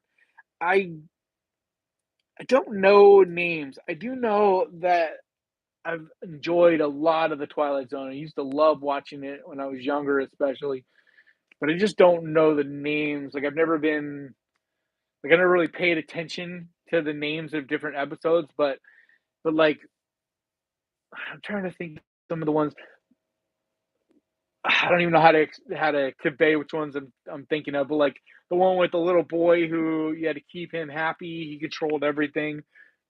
That was really good. The one with everybody at the end. I don't know, giveaway. It would give away too much. So it's like a spoiler. But yeah, I mean, I love the Twilight Zones, but it's been many years since I watched that show, so it'd be hard for me to really express like which were my favorites. I just know as a whole, I really enjoyed them.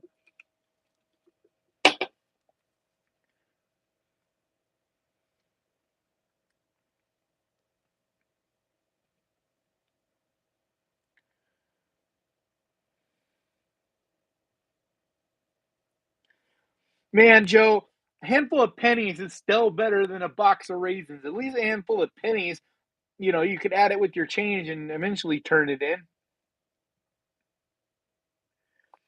Yeah, this ETV wrote, "Have I ever seen the series Master of Horror?"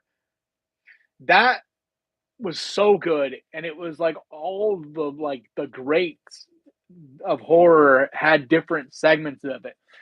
But just like Twilight Zone, it's been so many years since I watched it. I struggle to remember which ones were my favorite. I just remember loving it. Like it was so cool. It's all on Tubi, I think, or at least it was. I've been wanting to rewatch it.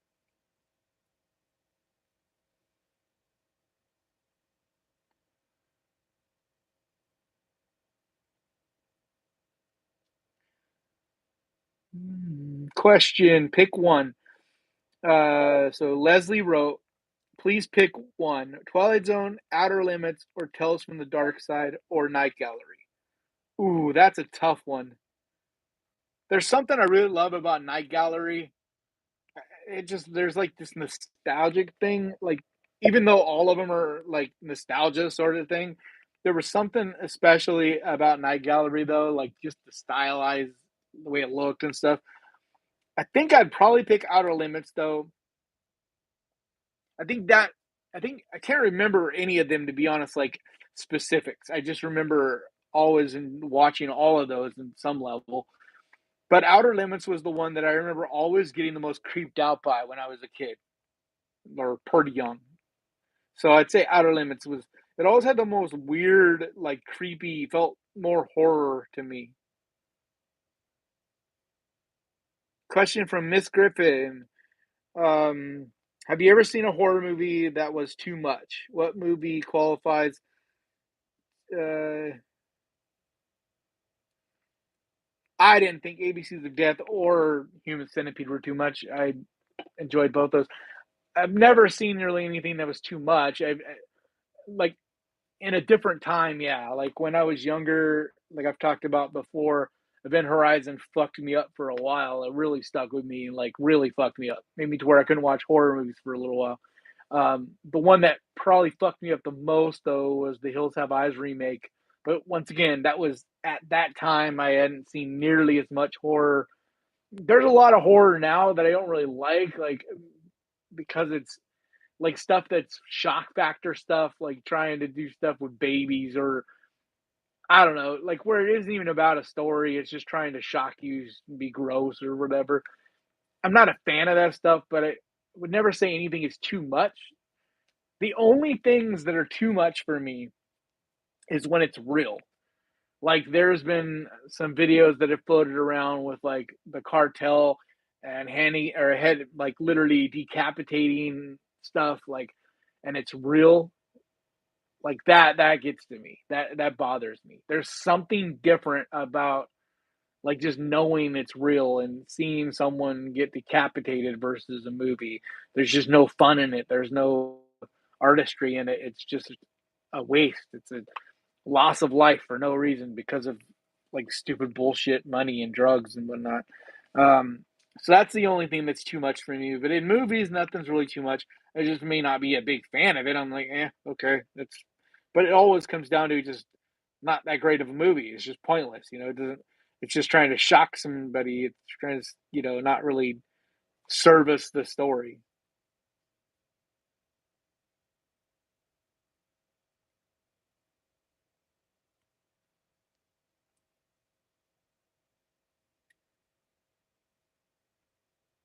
Um, Daniel Wolski, he should have put question. Luckily, I still saw it, but he asked what was my favorite horror series. Mine right now, like of all time, that's I don't know, but like for in recent memory, my favorite is you wrote The Haunting of Hill House, which would probably be my close second, but it would be Midnight Mass. Like that show was amazing and hit me on a level of maybe no other series ever has. Like for me, like and everything to do with the like belief system and what happens when you die and the way they talked about all that and like there's so many layers and how deep that story was and it's just an amazing series. But second would probably be The Haunting of Hill House. I yeah, Mike Flanagan, like the way he writes and like the projects he's involved in are just incredible. Make sure you guys are writing question on your comment before you write question.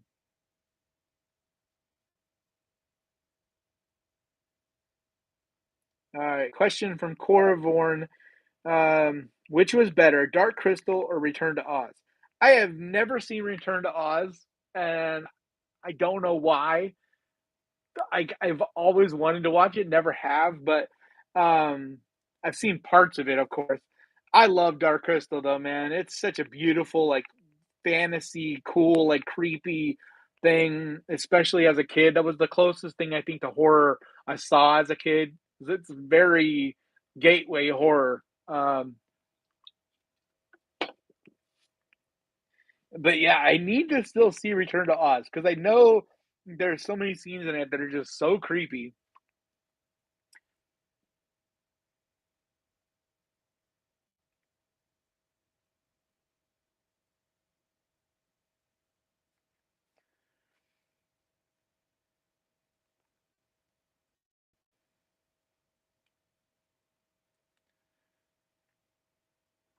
Yeah, a Serbian film is kind of what I'm talking about, where it's just for shock's sake. It isn't a good, well written story with good acting or any of that. It's just bullshit to try to shock people and gross people out. Like it's just whatever. Like I'm not a fan of that movie. I'm not a fan of Green, like or just stuff like that. That yeah.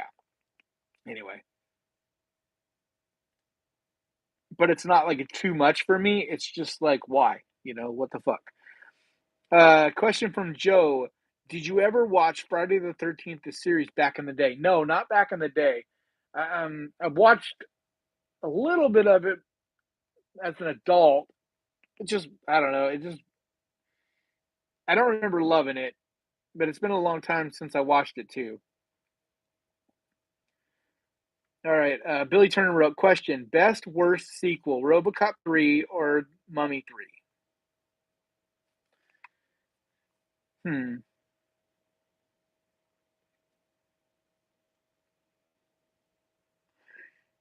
I would say RoboCop 3. Although honestly, I didn't hate either of those movies. To be honest, like they were both stupid fun. But yeah, I would say I enjoy RoboCop 3 better. RoboCop's always just an underrated, like badass series. There's just a lot of fun. Um,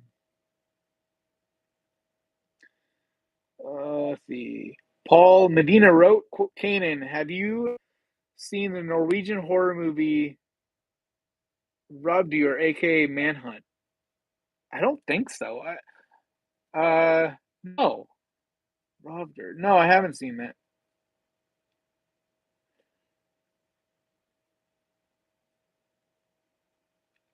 I haven't seen a lot of Norwegian movies in general, to be honest. I've seen some, of course, but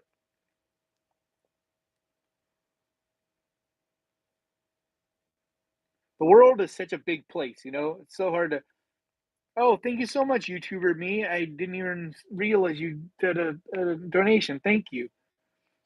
Just to support you. Thank you. Like, it means a lot. Every single dollar, it means a huge amount to me. Like, I don't know how to even put it in words. Like, it means a lot to me on multiple levels whenever you guys donate anything, or even just hanging out with me here in this live. Like, it just means a lot.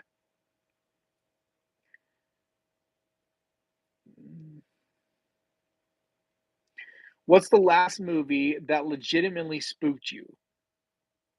The Night House. Yeah, The Night House. I've talked about this a few times. Like, just something about the way that story's told and they the way they show the entity, so to speak, the whole way that's set up,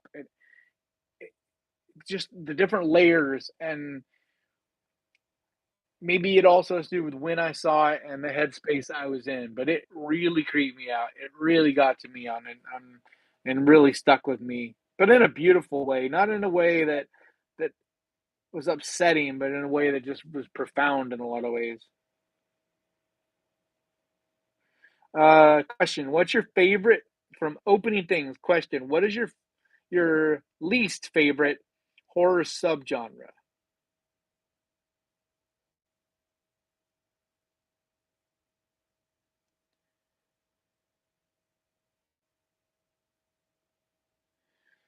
My least favorite is probably gore porn sort of thing. I mean, like it wasn't that I hated movies like it's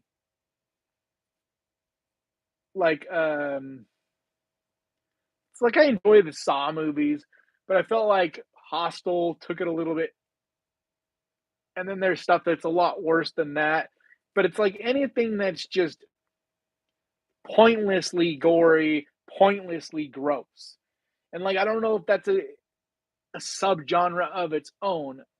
A lot of people like talk about extreme, extreme horror or whatever. And you know, if it's a good movie, I don't care how extreme it goes, but it still needs to be a good movie, and the extreme of it needs to work with the story. It's why I did like The Sadness, but a lot of people I think like that movie more than me. And for me, it was good, but it wasn't great because it got to the point where it was like just constantly gross, trying to constantly one up itself to the point where you kind of get desensitized to it, and there is no shock anymore. There is no like, wow, it doesn't impact you anymore. It just becomes like, okay, ho hum, someone else just cut someone else's something off or whatever, and like, whereas in a movie like The Outwaters, right? It isn't until the very end when you finally see one horrific thing happen, and it just is so impactful and it sticks with you to the point where now it's been a while since I saw that movie, and yet that moment still really sticks with me. So yeah, it's movies like that that just are like, it's kind of like you enjoy bass in your music, but then there's the people that bass is literally like a competition. Like they for their stereo systems, and they have those records that are literally just bass drops. It's like, okay, that's cool, but that's just not my jam. Like if you're someone that just wants the extreme gore, like as far as you could push it, and the grim, like depressing whatever, that's cool. Like that's just not my jam. This is not my thing.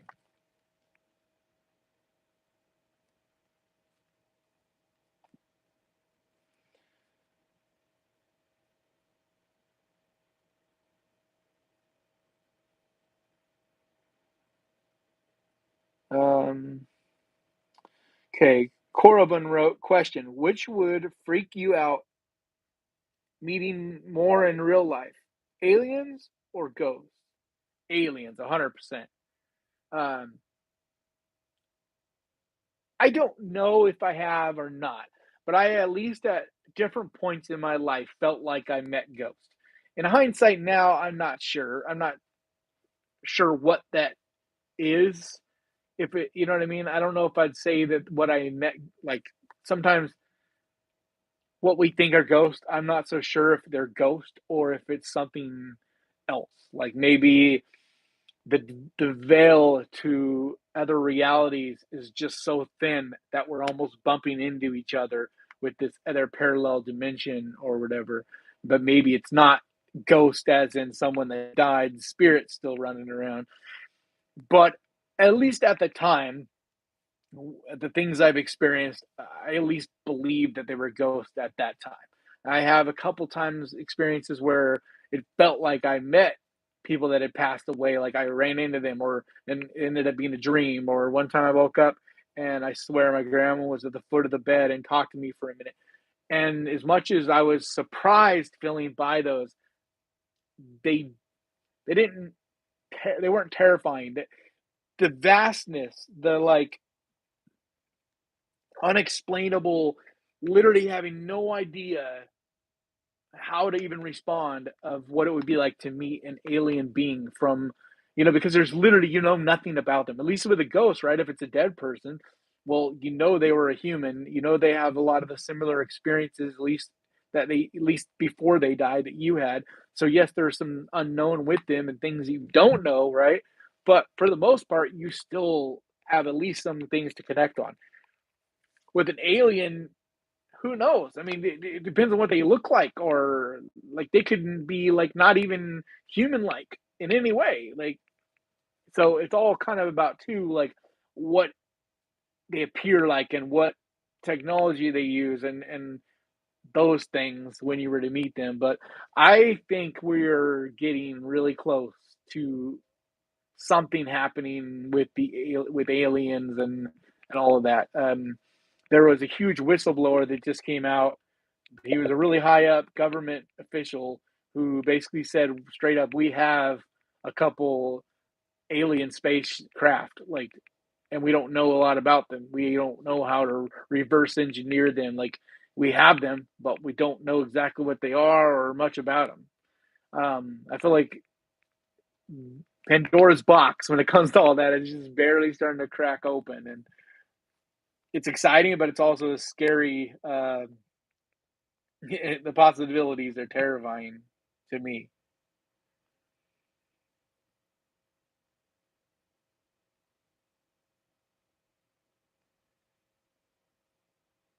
All right, question from Joe. Does your sister like horror as well? Does she have a favorite film? Yeah, my sister's name is Leah, and she loves horror. Not quite on the level of me, but mostly that's just because like it's my life. um, but yeah, she loves horror and goes and sees like has gone to see a lot of horror movies with me. Um, like we've seen every Insidious together. Like the plan is to go and see this next Insidious when it comes out in a couple weeks. Um, I'm trying to think what her favorite is. I think it's Jaws. I think her favorite horror movie is Jaws. I know we both really love Jaws, but she loves sharks. I think maybe it's Jaws, but I might be wrong. I know she really liked the Conjuring movies as well, and Insidious. I know she loves, especially the first Insidious. So I'd have to ask her, but she is not here right now. She went on a cruise.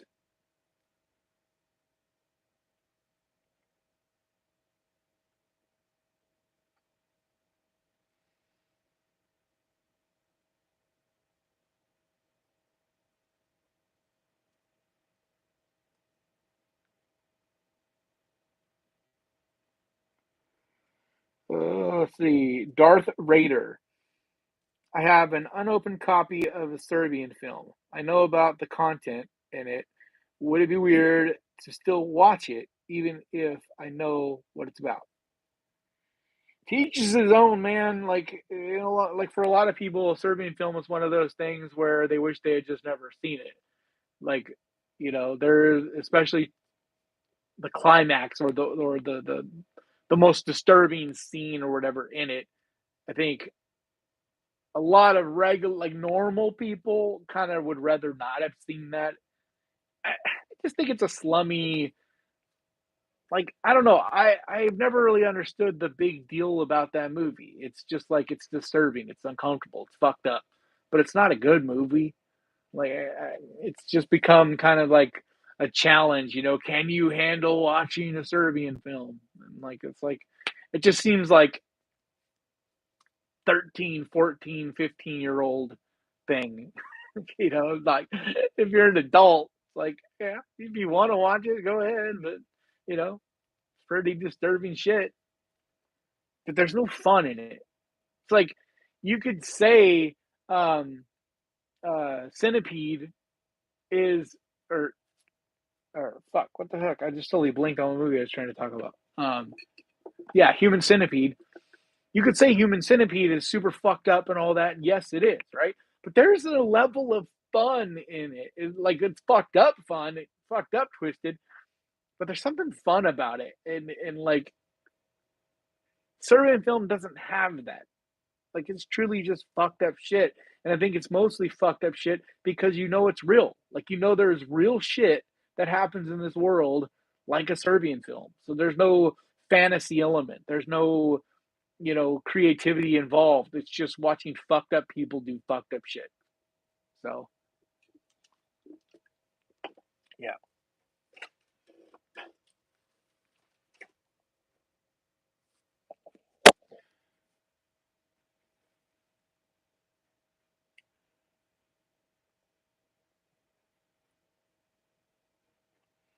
No, dude, Serbian film is way worse than Two Girls, One Cup. Two Girls, One Cup is just two girls eating shit and taking a shit and eating it or whatever. It's like, it's fucking disgusting, but it's not on the same level of fuck it. If you haven't seen it, I'm sorry, this is a spoiler, but dude fucks a baby. Like, there's nothing more fucked up than that.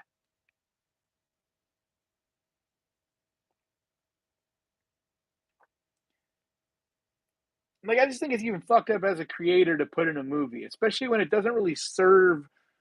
Like, it's just a shitty movie. It's like not even a good movie. And yeah, it's been many years since I've seen it, so it's not like it's fresh in my memory. But I just remember even then thinking this is a piece of shit movie. This isn't like even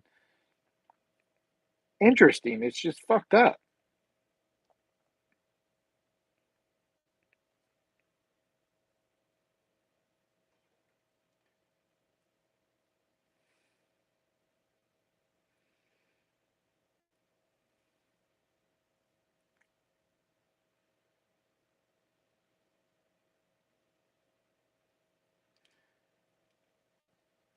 All right, opening things. Last one for a bit. How big is your collection? Figures, movies is not that big. It used to be a lot.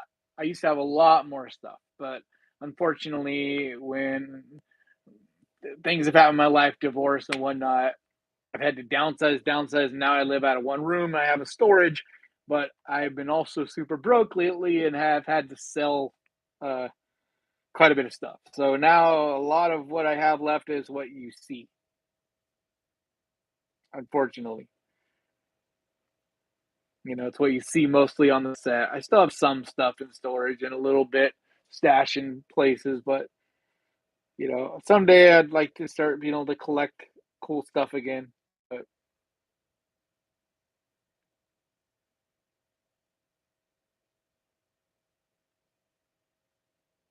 yeah, James, that's my point. It's like Serbian film is just real people like really do the shit that's done in that movie. So like it's like we all know that. Like, yeah, I don't know. No, that movie just gets me upset just thinking about it because it's especially because of how much I hear teenagers and different people, like using it as like a dare and a challenging, and like I remember being like, "Well, you're a pussy if you haven't seen it." And like, dude, I'm not a fan of that mentality because it's not a scary movie. If it's something that's scary and you're being challenged to watch it because it's scary, I like that. I'm into that. But being challenged at someone to watch something because it's like truly demented and disgusting and perverse and there's no fun in it. Like,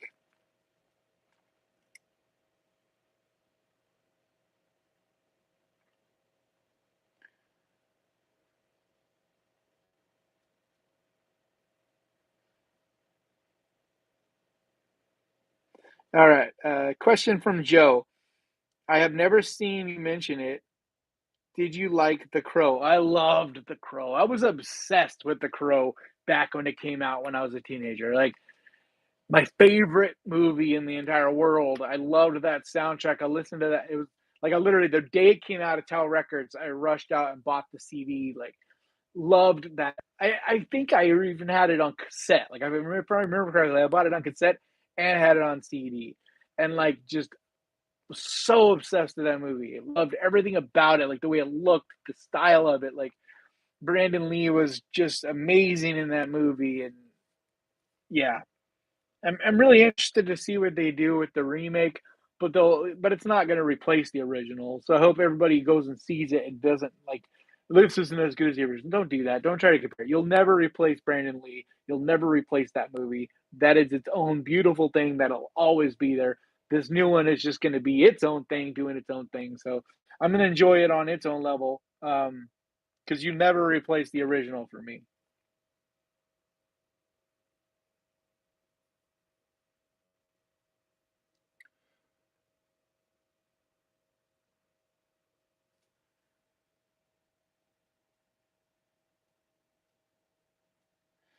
Brian Donahue, I am sorry about your divorce. I am also recently divorced, but you have really helped me through so much of my pain. That means a lot, man, especially because I'm struggling getting through my own troubles and my own, and you guys by being out there to support me and uh, financially as well as just mentally, like having you guys to talk to and just this thing that's going on, this community that's developing, like it's really getting me through like one of the toughest parts of my life this last few years.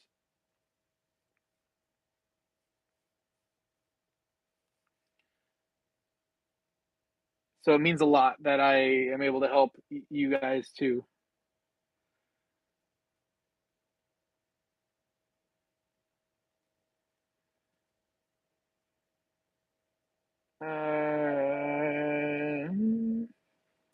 It looks like you guys are running out of questions.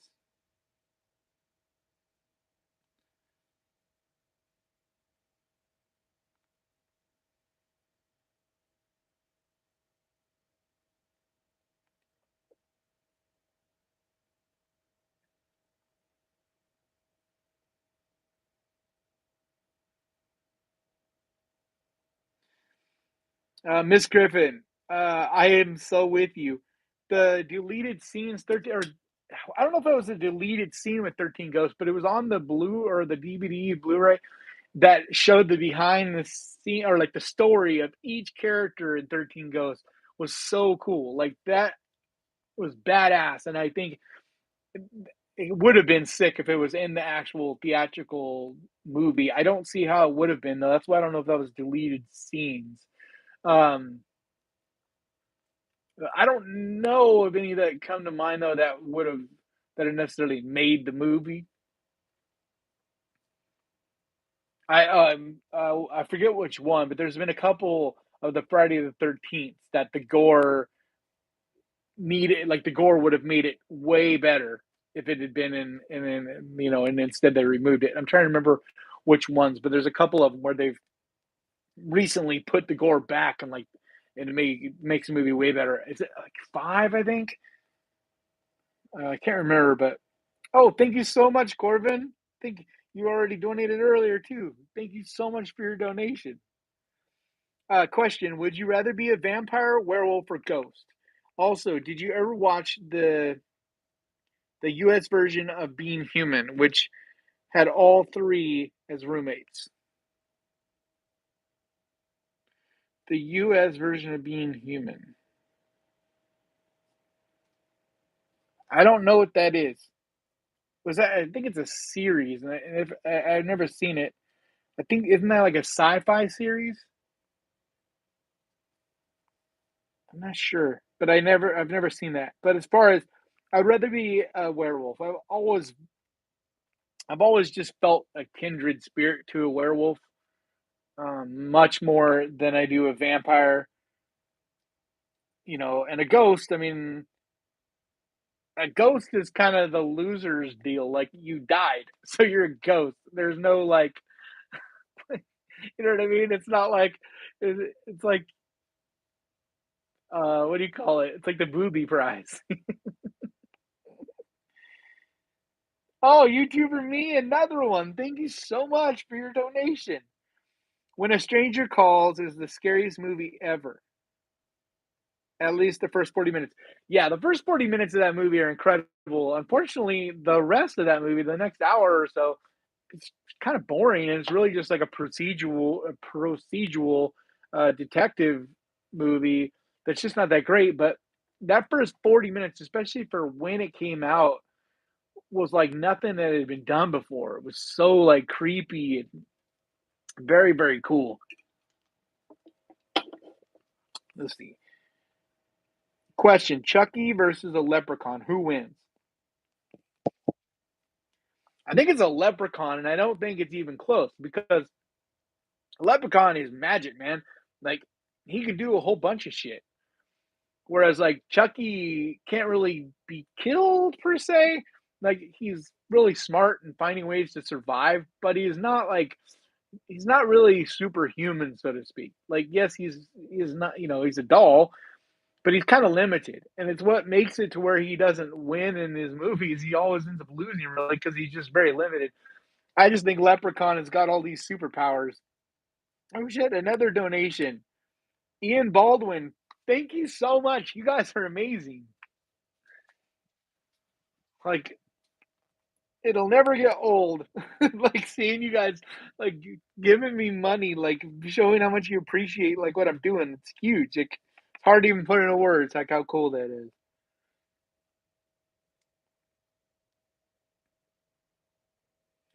All right, let's see. Um let's see. Jean wrote, question: if you could live in the world of any movie, which would it be? For example, I would not want to live in the Purge world, but I would totally live in Gaia. Ooh, I love that movie, Gaia. That's such a good movie. Is it any movie or any horror movie?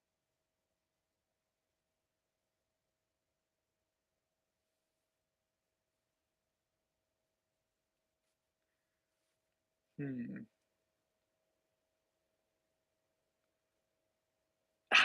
It probably wouldn't be a good world to live in, but it just looks so interesting. Dark City. Like if I wasn't having to be permanently there, I think it'd be pretty cool to chill in there for a while. Um, like just something about that because I love that whole like how it's got this old like almost 1940s, 30s, 40s look and style, but then it also is futuristic. There's just always something kind of cool about that. Really, any futuristic kind of movies I think would be cool to live in, as long as they're not like apocalyptic or anything like Terminator. I think it would be cool to live in like a futuristic world, one that I'll never get to. Like I'll never live old enough to be able to see that kind of world. Dark City's so damn good, man. I love that movie so much. I have it on VHS, Blu-ray, and DVD. Man, I need more VHSs. That's another thing. Once I make some money again, I really want to start collecting VHSs again. I love VHSs. There's just something about the physical medium that's just so cool. Corvin wrote, which is more terrifying, being alone in a boat in the open ocean at night or being alone in space in a spacesuit?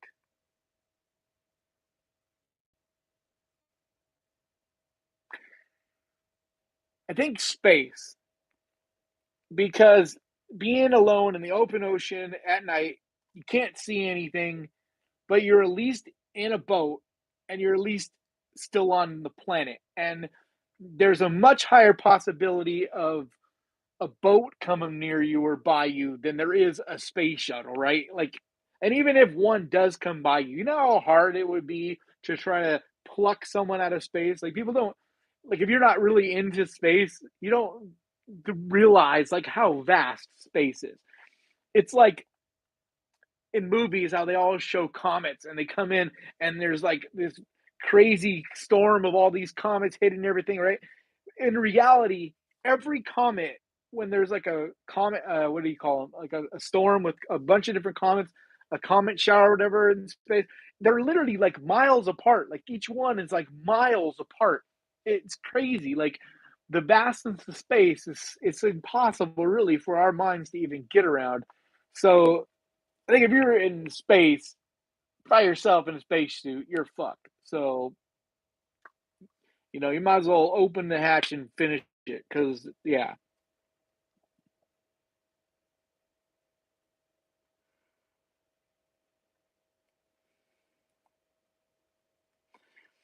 Leslie wrote, "Who did Satan better, Peter Stormare and Constantine, or Al Pacino and Devil's Advocate?"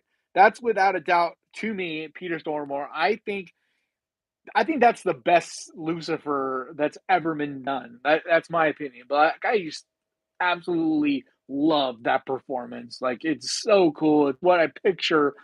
I don't believe in the devil, but like the devil believes in me, according to House in the Bayou. But no, I don't believe in the devil. But if I were to picture that creature or whatever embodied in a character or whatever, it would be Peter Stormare. Like that is just such a badass performance. Although I would argue that Al Pacino did a better job of Lucifer in um, Angel Heart, which is a little bit of a spoiler, but that one is even better to me than Devil's Advocate.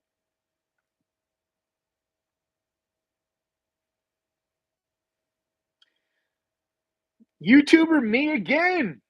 Here you go, more money. Well, I'll take it. Thank you so much for your money. You guys are rad. This is super awesome.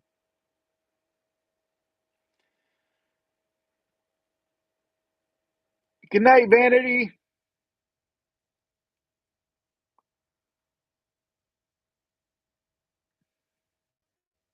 All right. Question: If you could live in, this is from Jing. Uh, if you could live, or Jinj, if you could live in any world of any movie, or I already wrote that. Sorry, I already read that one. And did I say thank you to Ian? Thank you so much, Ian. I'm not sure if Ian Baldwin donation. Thank you so much for that donation. I'm not sure if I said thank you already, but very much appreciate that.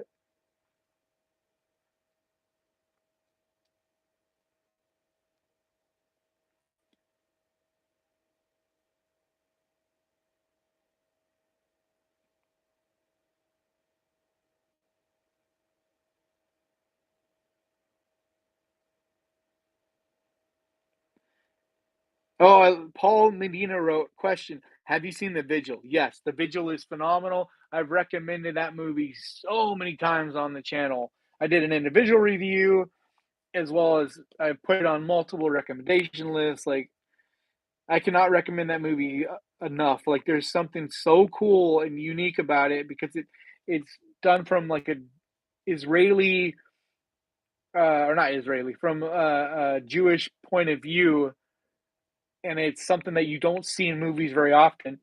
And there's just something so disturbing and quiet and uncomfortable about the way that movie's done. I love that movie. I think it's fantastic.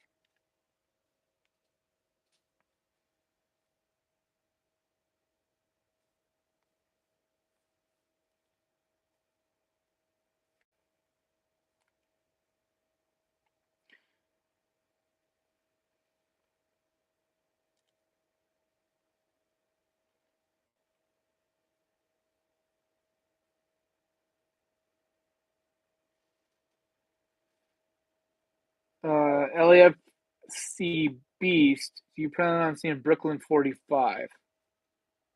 That's the one that just dropped on Shutter, and yes, I plan on watching that. That's what I was talking about earlier. There's a new movie. that just dropped today on Shutter. That's supposed to be really good. So I do plan to check that one out. Yes, Tim Curry is a legend.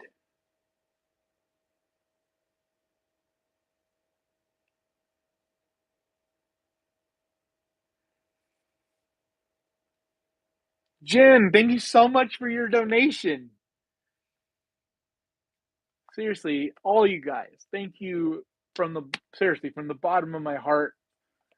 That this means a lot, and it like every penny you donate to like really helps with me being able to just focus on the channel and stress less about being able to pay bills and being able to eat and like because I'm also trying to get used to just getting paid once a month, which is a weird thing too. Because like I used to with the job, and I was always hustling, so I was like doing DoorDash and managing the movie theater and like teaching art classes, like all this juggling all these different things, and it's like now, at least until I'm able to walk again and be normal health again, which I don't know if or when that'll ever happen, according to what my doctors were saying. Like they're talking about possibly cutting off part of the foot because they don't know if it's going to heal correctly.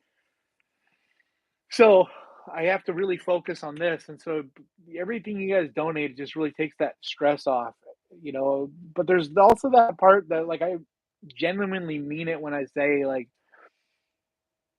just feeling like I'm a part of something and that I'm doing something that matters to you guys and that in some way helps you guys, entertains you guys. Like that is literally my entire life been my goal. It's all I've ever wanted is to do something that mattered and do something that helped people on some level and impacted people.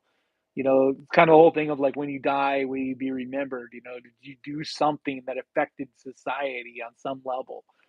And like it doesn't even matter, people could like friends, people I don't know friends, but people I know, especially in the art world, it's part of why I don't really hang out with that crowd anymore. They treat something like this like, oh, you review movies, oh, you talk about movies, like it's insignificant and like it has no real value or merit. And you know, I just look at all you guys and see the things you guys say and stuff, and it has merit. It has value. You guys matter. You guys have value. You guys have merit. Like, and so I don't know. I'm kind of rambling at this point, but it just means a hell of a lot to me. It really does.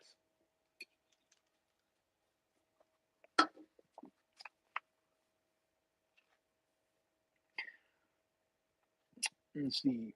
Got any more questions?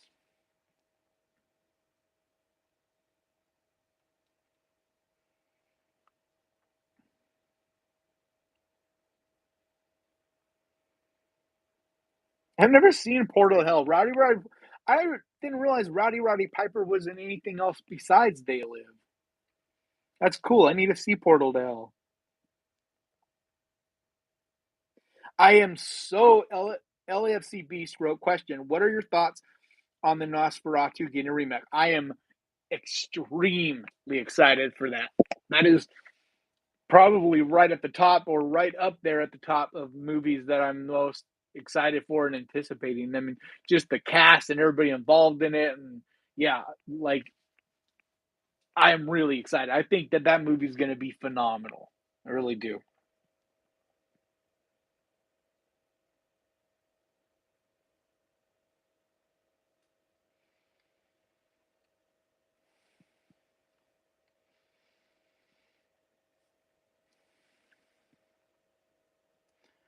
Thank you, Brian Donahue.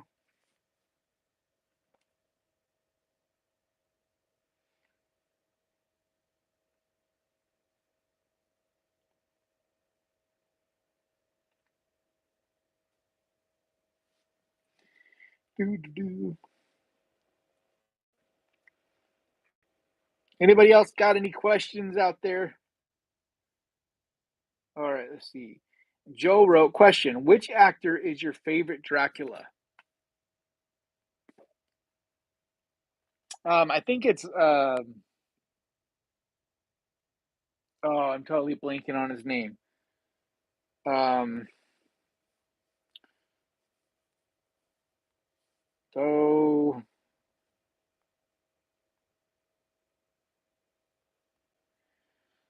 oh, what is his name? Oh, Gary Oldman.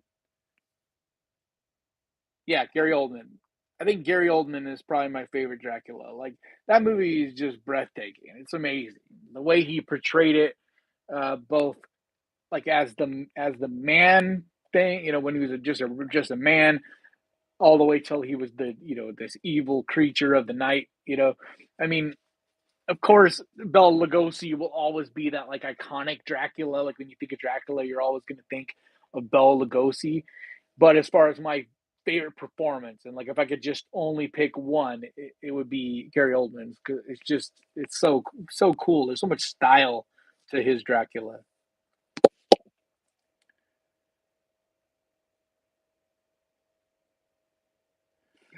Uh, damn, I love James Wan, and it's crazy as it sounds. It's probably Malignant. The question was, what's your favorite James Wan horror movie? And that was asked by Miss Griffin. And I think it's probably Malignant. I know that's crazy, but I just had so much fun with it, and I love how it's so many different genres like blended together, and there's a humor about it all that so many people kind of missed and talked shit about it and stuff because they just kind of missed the humor of it and like the fun of it because it was meant to be bad in a way and meant to be schlocky in a way. And yeah, I mean, I don't know. I love James Wan. Like he made some crazy, incredible movies, but that one's probably my personal favorite. Damn, Terry, thank you so much. Thank you for your donation. Yeah, yep. That's what I was saying, Lure. Robert, if you haven't seen Angel Heart, like you are missing out. De Niro is incredible in that movie. Like it's one of the best underrated movies, and it is the other thing I was talking about earlier about movies that have that that folk New Orleans, like witchy, a little bit voodoo, that kind of world, Haitian, voodoo hoodoo world. That movie does it as well as any movie. And I think that's one of the things I love so much about that movie is it's just this whole journey of him trying to figure out this mystery, and it gets creepier and creepier and creepier. It reminds me in a lot of ways of um oh man, it was on a oh, I just talked about it on this week's list.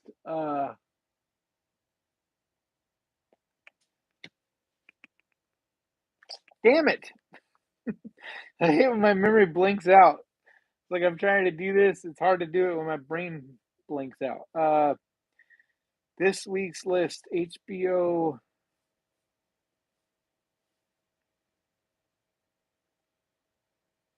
um,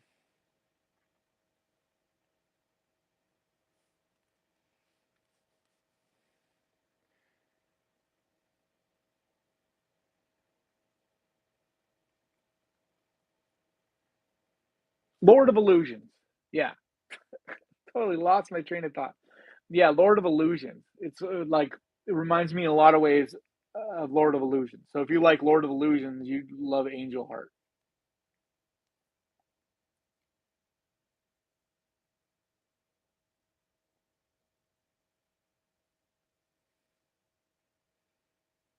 Man, hanging out talking to you guys makes me just really want to go and travel to meet some of you guys. LAFC Beast wrote, "Is there a horror genre you would like to see explored more, or a new horror genre created?" New horror genre created is a very interesting one because, like, how can you create a new genre? Like, it's like an invention, right? You don't know until it's invented or until the idea pops in your head or whatever. Um, and a lot of times it's a mashup in a way of other genres that in their own weird way make this new genre, or it has to do with technology and whatever, like we see right now, the social media like this new social, um, like this becoming very popular, that subgenre. But I want to see more cosmic horror, like straight up. There's two different genres, subgenres that I really want to see more horror movies done in, and so more money and development put into, and that's cosmic horror, especially like Lovecraftian kind of stuff. Like for God's sake, someone make a legit Cthulhu movie. Why is that so hard? Like, why has no one jumped on that? Like, yes, it would take money, but if you made a good Cthulhu movie, that would be huge. But the other one is that witchcraft, that folk witchcraft kind of movies. Like, there needs to be more put into that because I feel like it's there's only it's only scratched the surface. Also, werewolf movies. Like it blows me away. As much zombie and vampire movies as we see and ghost, like holy crap, dude, can we see more possession movies? But like there's still very little in the werewolf genre or the witchcraft genre or the cosmic horror. Like those three are the genres that really need to be like young filmmakers need to be going in that direction because there's so much that could still be done in that area.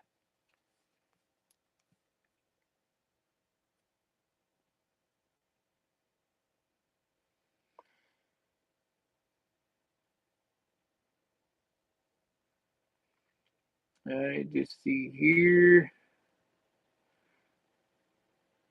Okay. Question. Would you ever do a best horror movies playing on Plex? Great free streaming service. Maybe eventually, but the problem with Plex is like so many of these other things.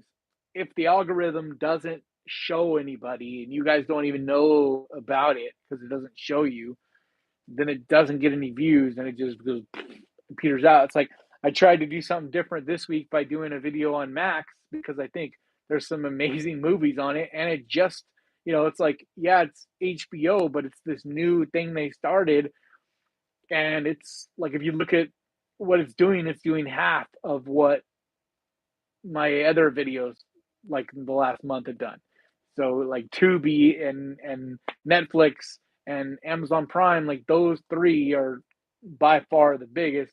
So it's hard for me to venture out and do these other ones because it just you know they just and a lot of it isn't just the money and it isn't just like I don't care how many views I get like personally. It's not a personal gratification thing. It's the growth of the channel in general and like getting new people to know the channel exists. If YouTube isn't excited about it, like the algorithm isn't excited about it and promoting it, well, then new people out there aren't going to discover it.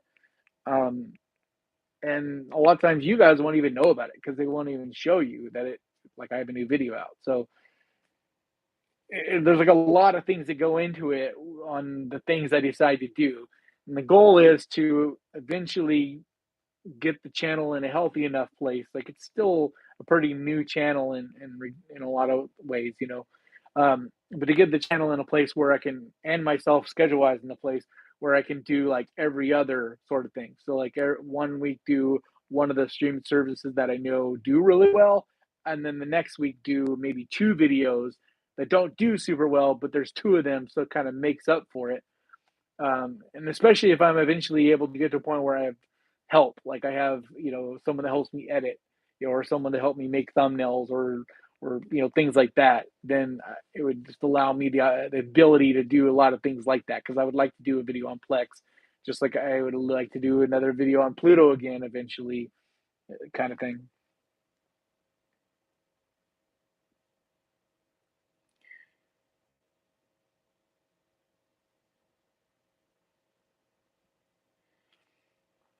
Mm.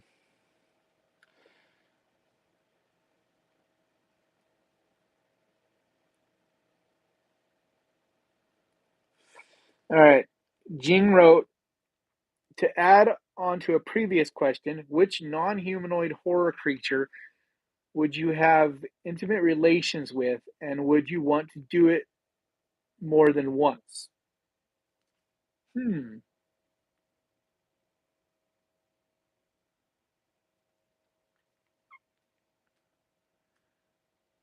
Well, I mean, are we gonna count Elvira as a human?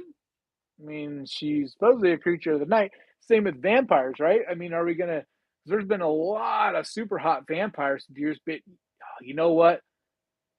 It's probably oh, what's her name from oh, hold on.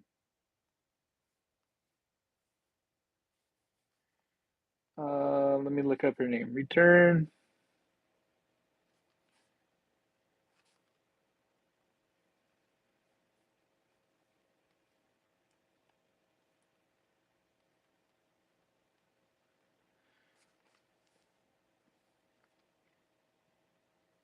It would be Melinda Clark, who is Julie Walker in Return of the Living Dead 3. Because she's a zombie, right? But she is still smoking hot, even when she's a zombie. And would I want to do it again? Yeah, at least until parts of her started falling off, like significant parts. It'd be kind of hard to have sex if her vagina fell off. But yeah, holy shit, who just Xenobox Gaming? Holy shit, thank you so much. That's amazing.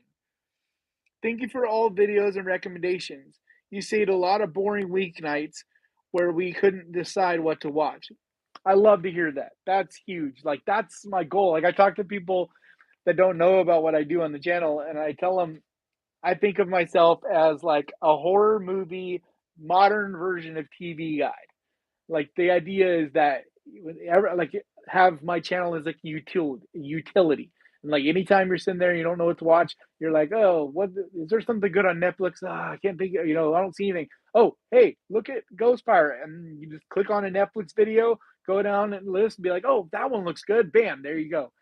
And that's why I wanted to ultimately make these video lists, like based on the subgenre. So best zombie movies, because the idea in my head was eventually you'd have two or three for each subgenre, and you could literally just go down that list and be like, I feel like a zombie movie tonight. Oh, hey, Ghost Pirates got these three videos that are recommending zombie movies, and so you know what I mean. Like that's the idea. So it's like cataloging.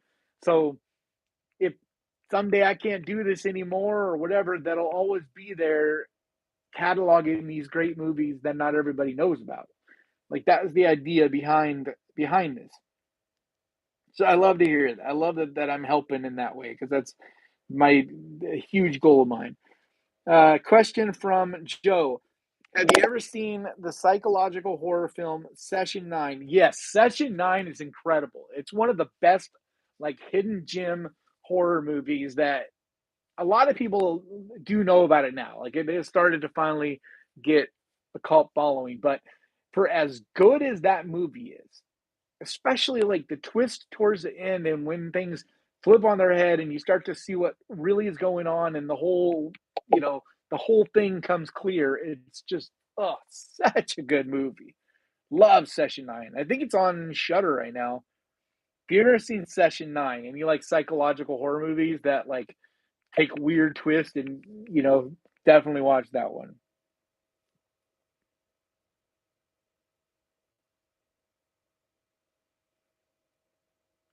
I want an old Cadillac. I don't want a brand new Cadillac. Like if I had my druthers, I would have like an old 70s Cadillac just like fixed all hell and nice. That would be super sick. Someone wrote something about a Cadillac that it made me think of that.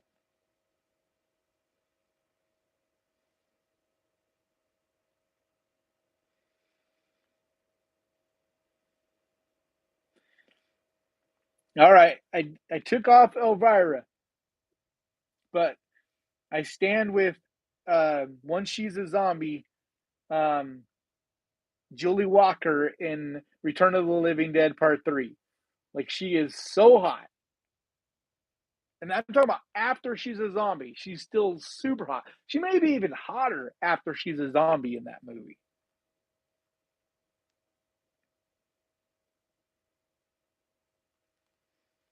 So I think that's a fair answer.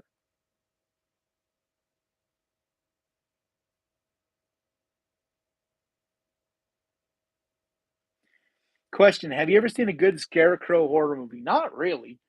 Like there's Night of the Scarecrow, which is cool, but it doesn't like it's a good movie. I really like that movie, but it doesn't like it's not exactly the Scarecrow kind of thing like I think you're talking about.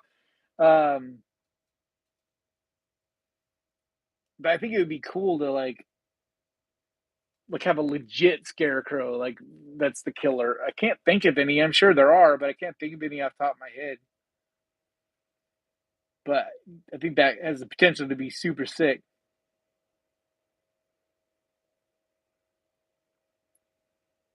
Yeah, the ETV. The question is, did you love Phantasm? Yeah, Phantasm is my favorite horror movie. It's like I adore that franchise, but especially the original, the second one too. I love Phantasm. That whole world, um, so cool, so unique, like like a fever dream.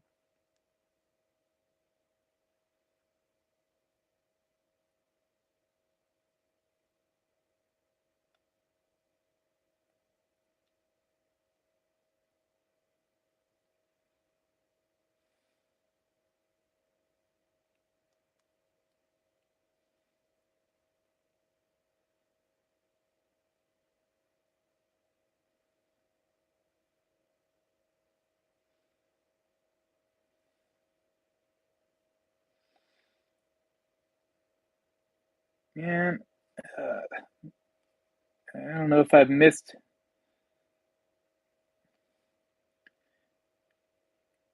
No, no. Jeepers Creepers. He in the one movie he like is posted up like a scarecrow, but he's not a scarecrow. I don't think he's like some fucking otherworldly creature. I don't really know what he is, but like he's got wings and stuff. He's definitely not a scarecrow. He's just simply posted up as being one, just to kind of like see everybody. I don't know. I never really thought of that if he's actually considered a scarecrow though. Maybe he is. Lulu wrote, question, is there a Michael Myers mask on your shelf behind you? Yes, so I love it. Yeah, I have the OG that I redid myself right there. Um, it's a 78 Trick or Treat Studios pool, but then I repainted it to make it as close and authentic as possible. So I actually followed um the step by step way that the actual mask was made in the original movie to try to get it as close as I could to that original mask. I have the Halloween Kills one around here somewhere too. Boy, that's the one thing I wish I could get my hands on is some type of Phantasm toy, like a tall man figure or something. I have the car, the Phantasm car. That's the only thing I've really ever found. I mean, I'm sure there's stuff, but it's crazy expensive. But I like some kind of figure, like sculpture kind of thing from Phantasm would be so cool. Like I would love to have that on my set. I don't know. I've never seen anything though. Question: have you ever seen Chrome Skull films laid to rest? Yeah, they're not the greatest movies, but Chrome Skull is a super cool mask and character. I've always thought if you put money into it, you could remake those movies and you could come up with something pretty sick. Because I think the idea, like the that mask and the idea behind it is actually pretty wicked.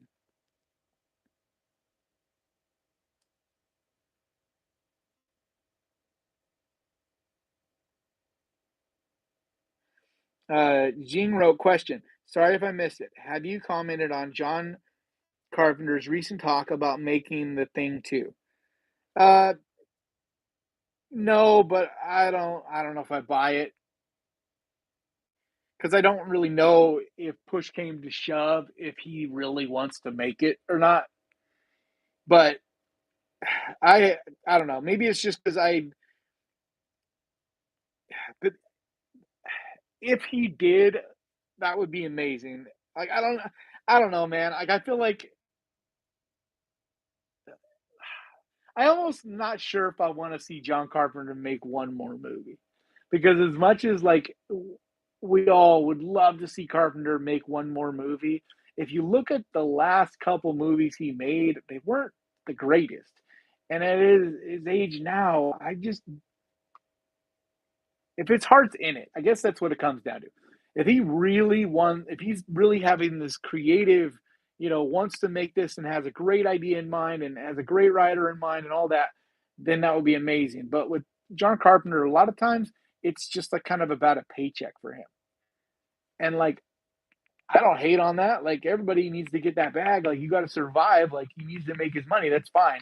But it kind of feels like when his passion and creativity is there, his movies were incredible. But sometimes it was more about he just needed to get paid, like with Halloween 2, and he kind of just went through the motions. Even though I love Halloween 2, I feel like if he just went through the motions on the thing too, it would just I feel like it could just be so CGI heavy and a bunch of big name actors and a bunch of like Hollywood fluff and no real meat.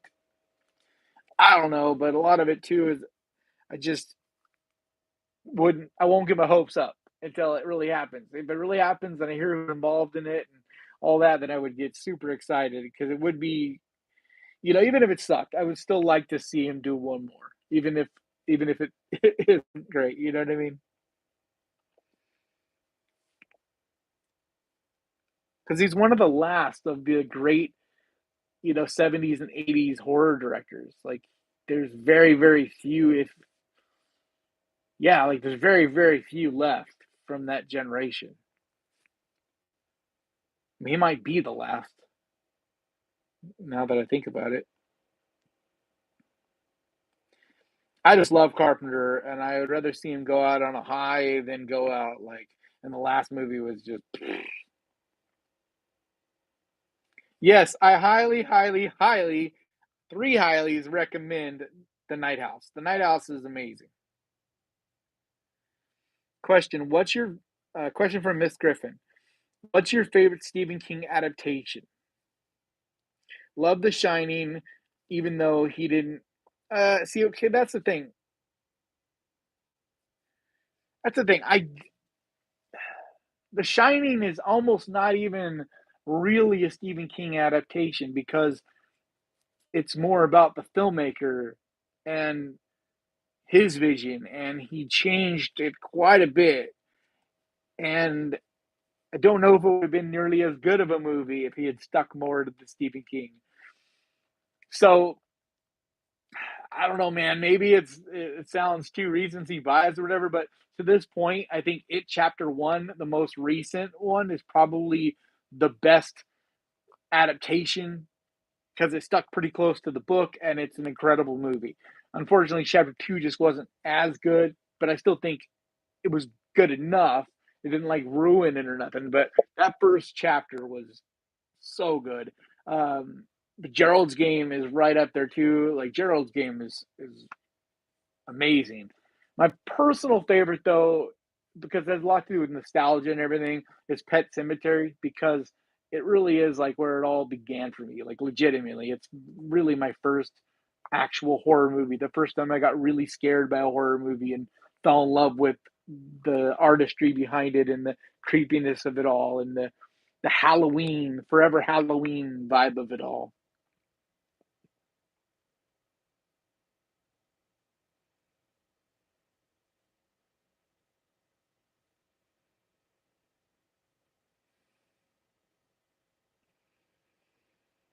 I really disliked The Shining, but I enjoyed Doctor Sleep. Doctor Sleep was incredible. Doctor Sleep though kind of fills in that same category as The Shining, where um, Flanagan had to kind of change it up to because he was trying to make it to where it would work with what Stephen King wrote and what the Shining movie did, and make them it all kind of work together. So it isn't exactly straight up adaptation. It does its own thing, but still, that's probably the best Stephen King adaptation that still, for whatever reason, is still not more beloved by the masses, like the big, Doctor Sleep is known, but still not on the level that it should be. Like, that literally should be one of the considered like one of the great horror movies of all time, in my opinion. The Doctor Sleep is virtually a perfect movie.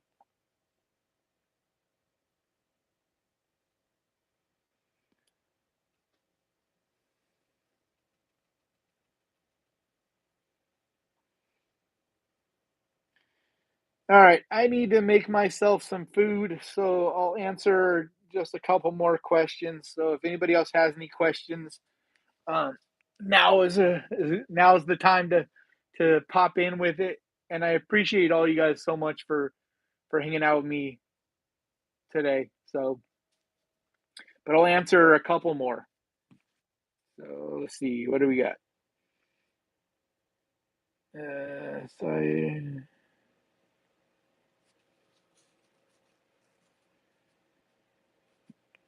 all right. Um, Susurrus, the Susurrus Apprentice wrote, "Are you seeing a therapist, buddy? It would be, it would do you a world of good if you aren't." I have many times, and I am in the process of trying to, but right now I'm on Medi-Cal, or like like government medical, um, and it's like a lot of hoops that you got to jump through. It makes no sense. You should be able to get help a lot easier, especially when it comes to mental health, in my opinion. But it's not, and so I've been trying for a while now. I've talked to some people, but not like I'm not seeing a regular therapist yet. I am subscribed to a few medications, so I'm on some stuff. I am getting some help. It's just not like what I would like to, But mostly my thing I deal with is just lonely. I'm just lonely and bored. I just don't have a circle of friends anymore, and I don't have anywhere to really go. And when you're broke and don't have a circle of friends, and you're just stuck in the house all the time, it starts to just get on you. It starts to really become like this oppressive thing. And so that's a lot of what I'm dealing with right now. So that's why I'm trying to get out of this financial like spot and get to where I'm up above it some, and so I can start going and doing things. Like there's like Shakespeare in the Park coming up, and even though I'm by myself, I still am gonna go check that out. Or like I went the other day and saw a movie that's not for the channel, and it's just like an indie art house kind of movie, and just have something to do and get out of the house. So yeah, like I'm a work in progress, just like we all are, right? All right, two more questions. Question from Billy Turner: what are you gonna eat? I have some baked barbecue chips, the Kettle brand. I don't know if you ever had them, but they're so good. And I have some good like sourdough. It's like not expensive, but it's decent sourdough, and some sharp cheddar cheese and some good ham. And I'm gonna make like a grilled cheese and ham sandwich, and have some barbecue chips with some sugar-free. I forget what they're called. They're called like ice, but they're like this sugar-free fruit drinks. They're really good. So yeah, that's gonna be my dinner. And then James Rebecca Edwards question: where do you stand on horror musicals such as Rocky Horror Picture Show, Phantom of the Opera, Sweeney Todd, and others? I love some of them. I enjoy some of them. I'm not a real huge musical guy, but like I really enjoyed Sweeney Todd. I absolutely love Rocky Horror Picture Show. I've been to a few midnight, screenings of it where everybody yells and throws cabbage or is it cabbage or lettuce at the screen, and like they're a blast. I saw Evil Dead the musical. It was a small production, like a local production of it, but it was so much fun. Blood getting sprayed out of the crowd and stuff. So I mean, it's super fun, but a lot of that stuff is more fun. Like like I'm talking about at a theater when it's like an experience versus just sitting down in your living room and watching a musical.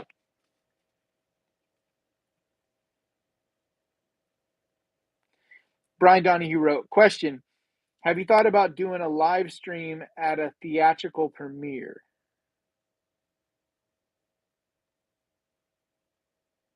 Well, I don't think they'll let you. uh, like a lot of those places won't let you film. I'm not exactly sure what you mean. I think do you mean like before I go into the movie, like do a live like ahead of the time? I don't know. I don't get to go to like the big premieres yet. Like I get to go to some little local screeners, but not like big premiere stuff yet. So all right, one more question, then I got to bail. Let's see. Let's see if I find one more question.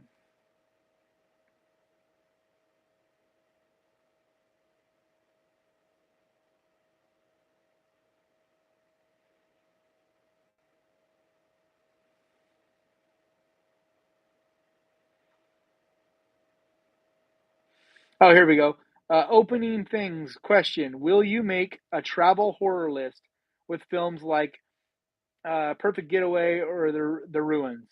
That's a fun idea. I love the Ruins. That movie's incredible. I've talked about that a few times. Like it's so good, so creepy, um, and it's amazing that it isn't talked about more. I think it. Yeah, there's another one like it too that I can't think of off the top of my head. But yeah, that's a good idea because there's actually quite a few really good um, travel horror movies. So that's actually a good idea for a list. All right, guys, that's gonna do it. I'll definitely do another one of these next Friday, but I might do another one this weekend or sometime over the next week. But for sure, every Friday the plan is to do this around 4 o'clock so that it's done in time for Joe Bob and Darcy when they do their thing at 6. Um, but I thank you so much for your donations, for hanging out with me and your questions. But until next time, remember, guys, horror can be fun. And I'll see you guys next time.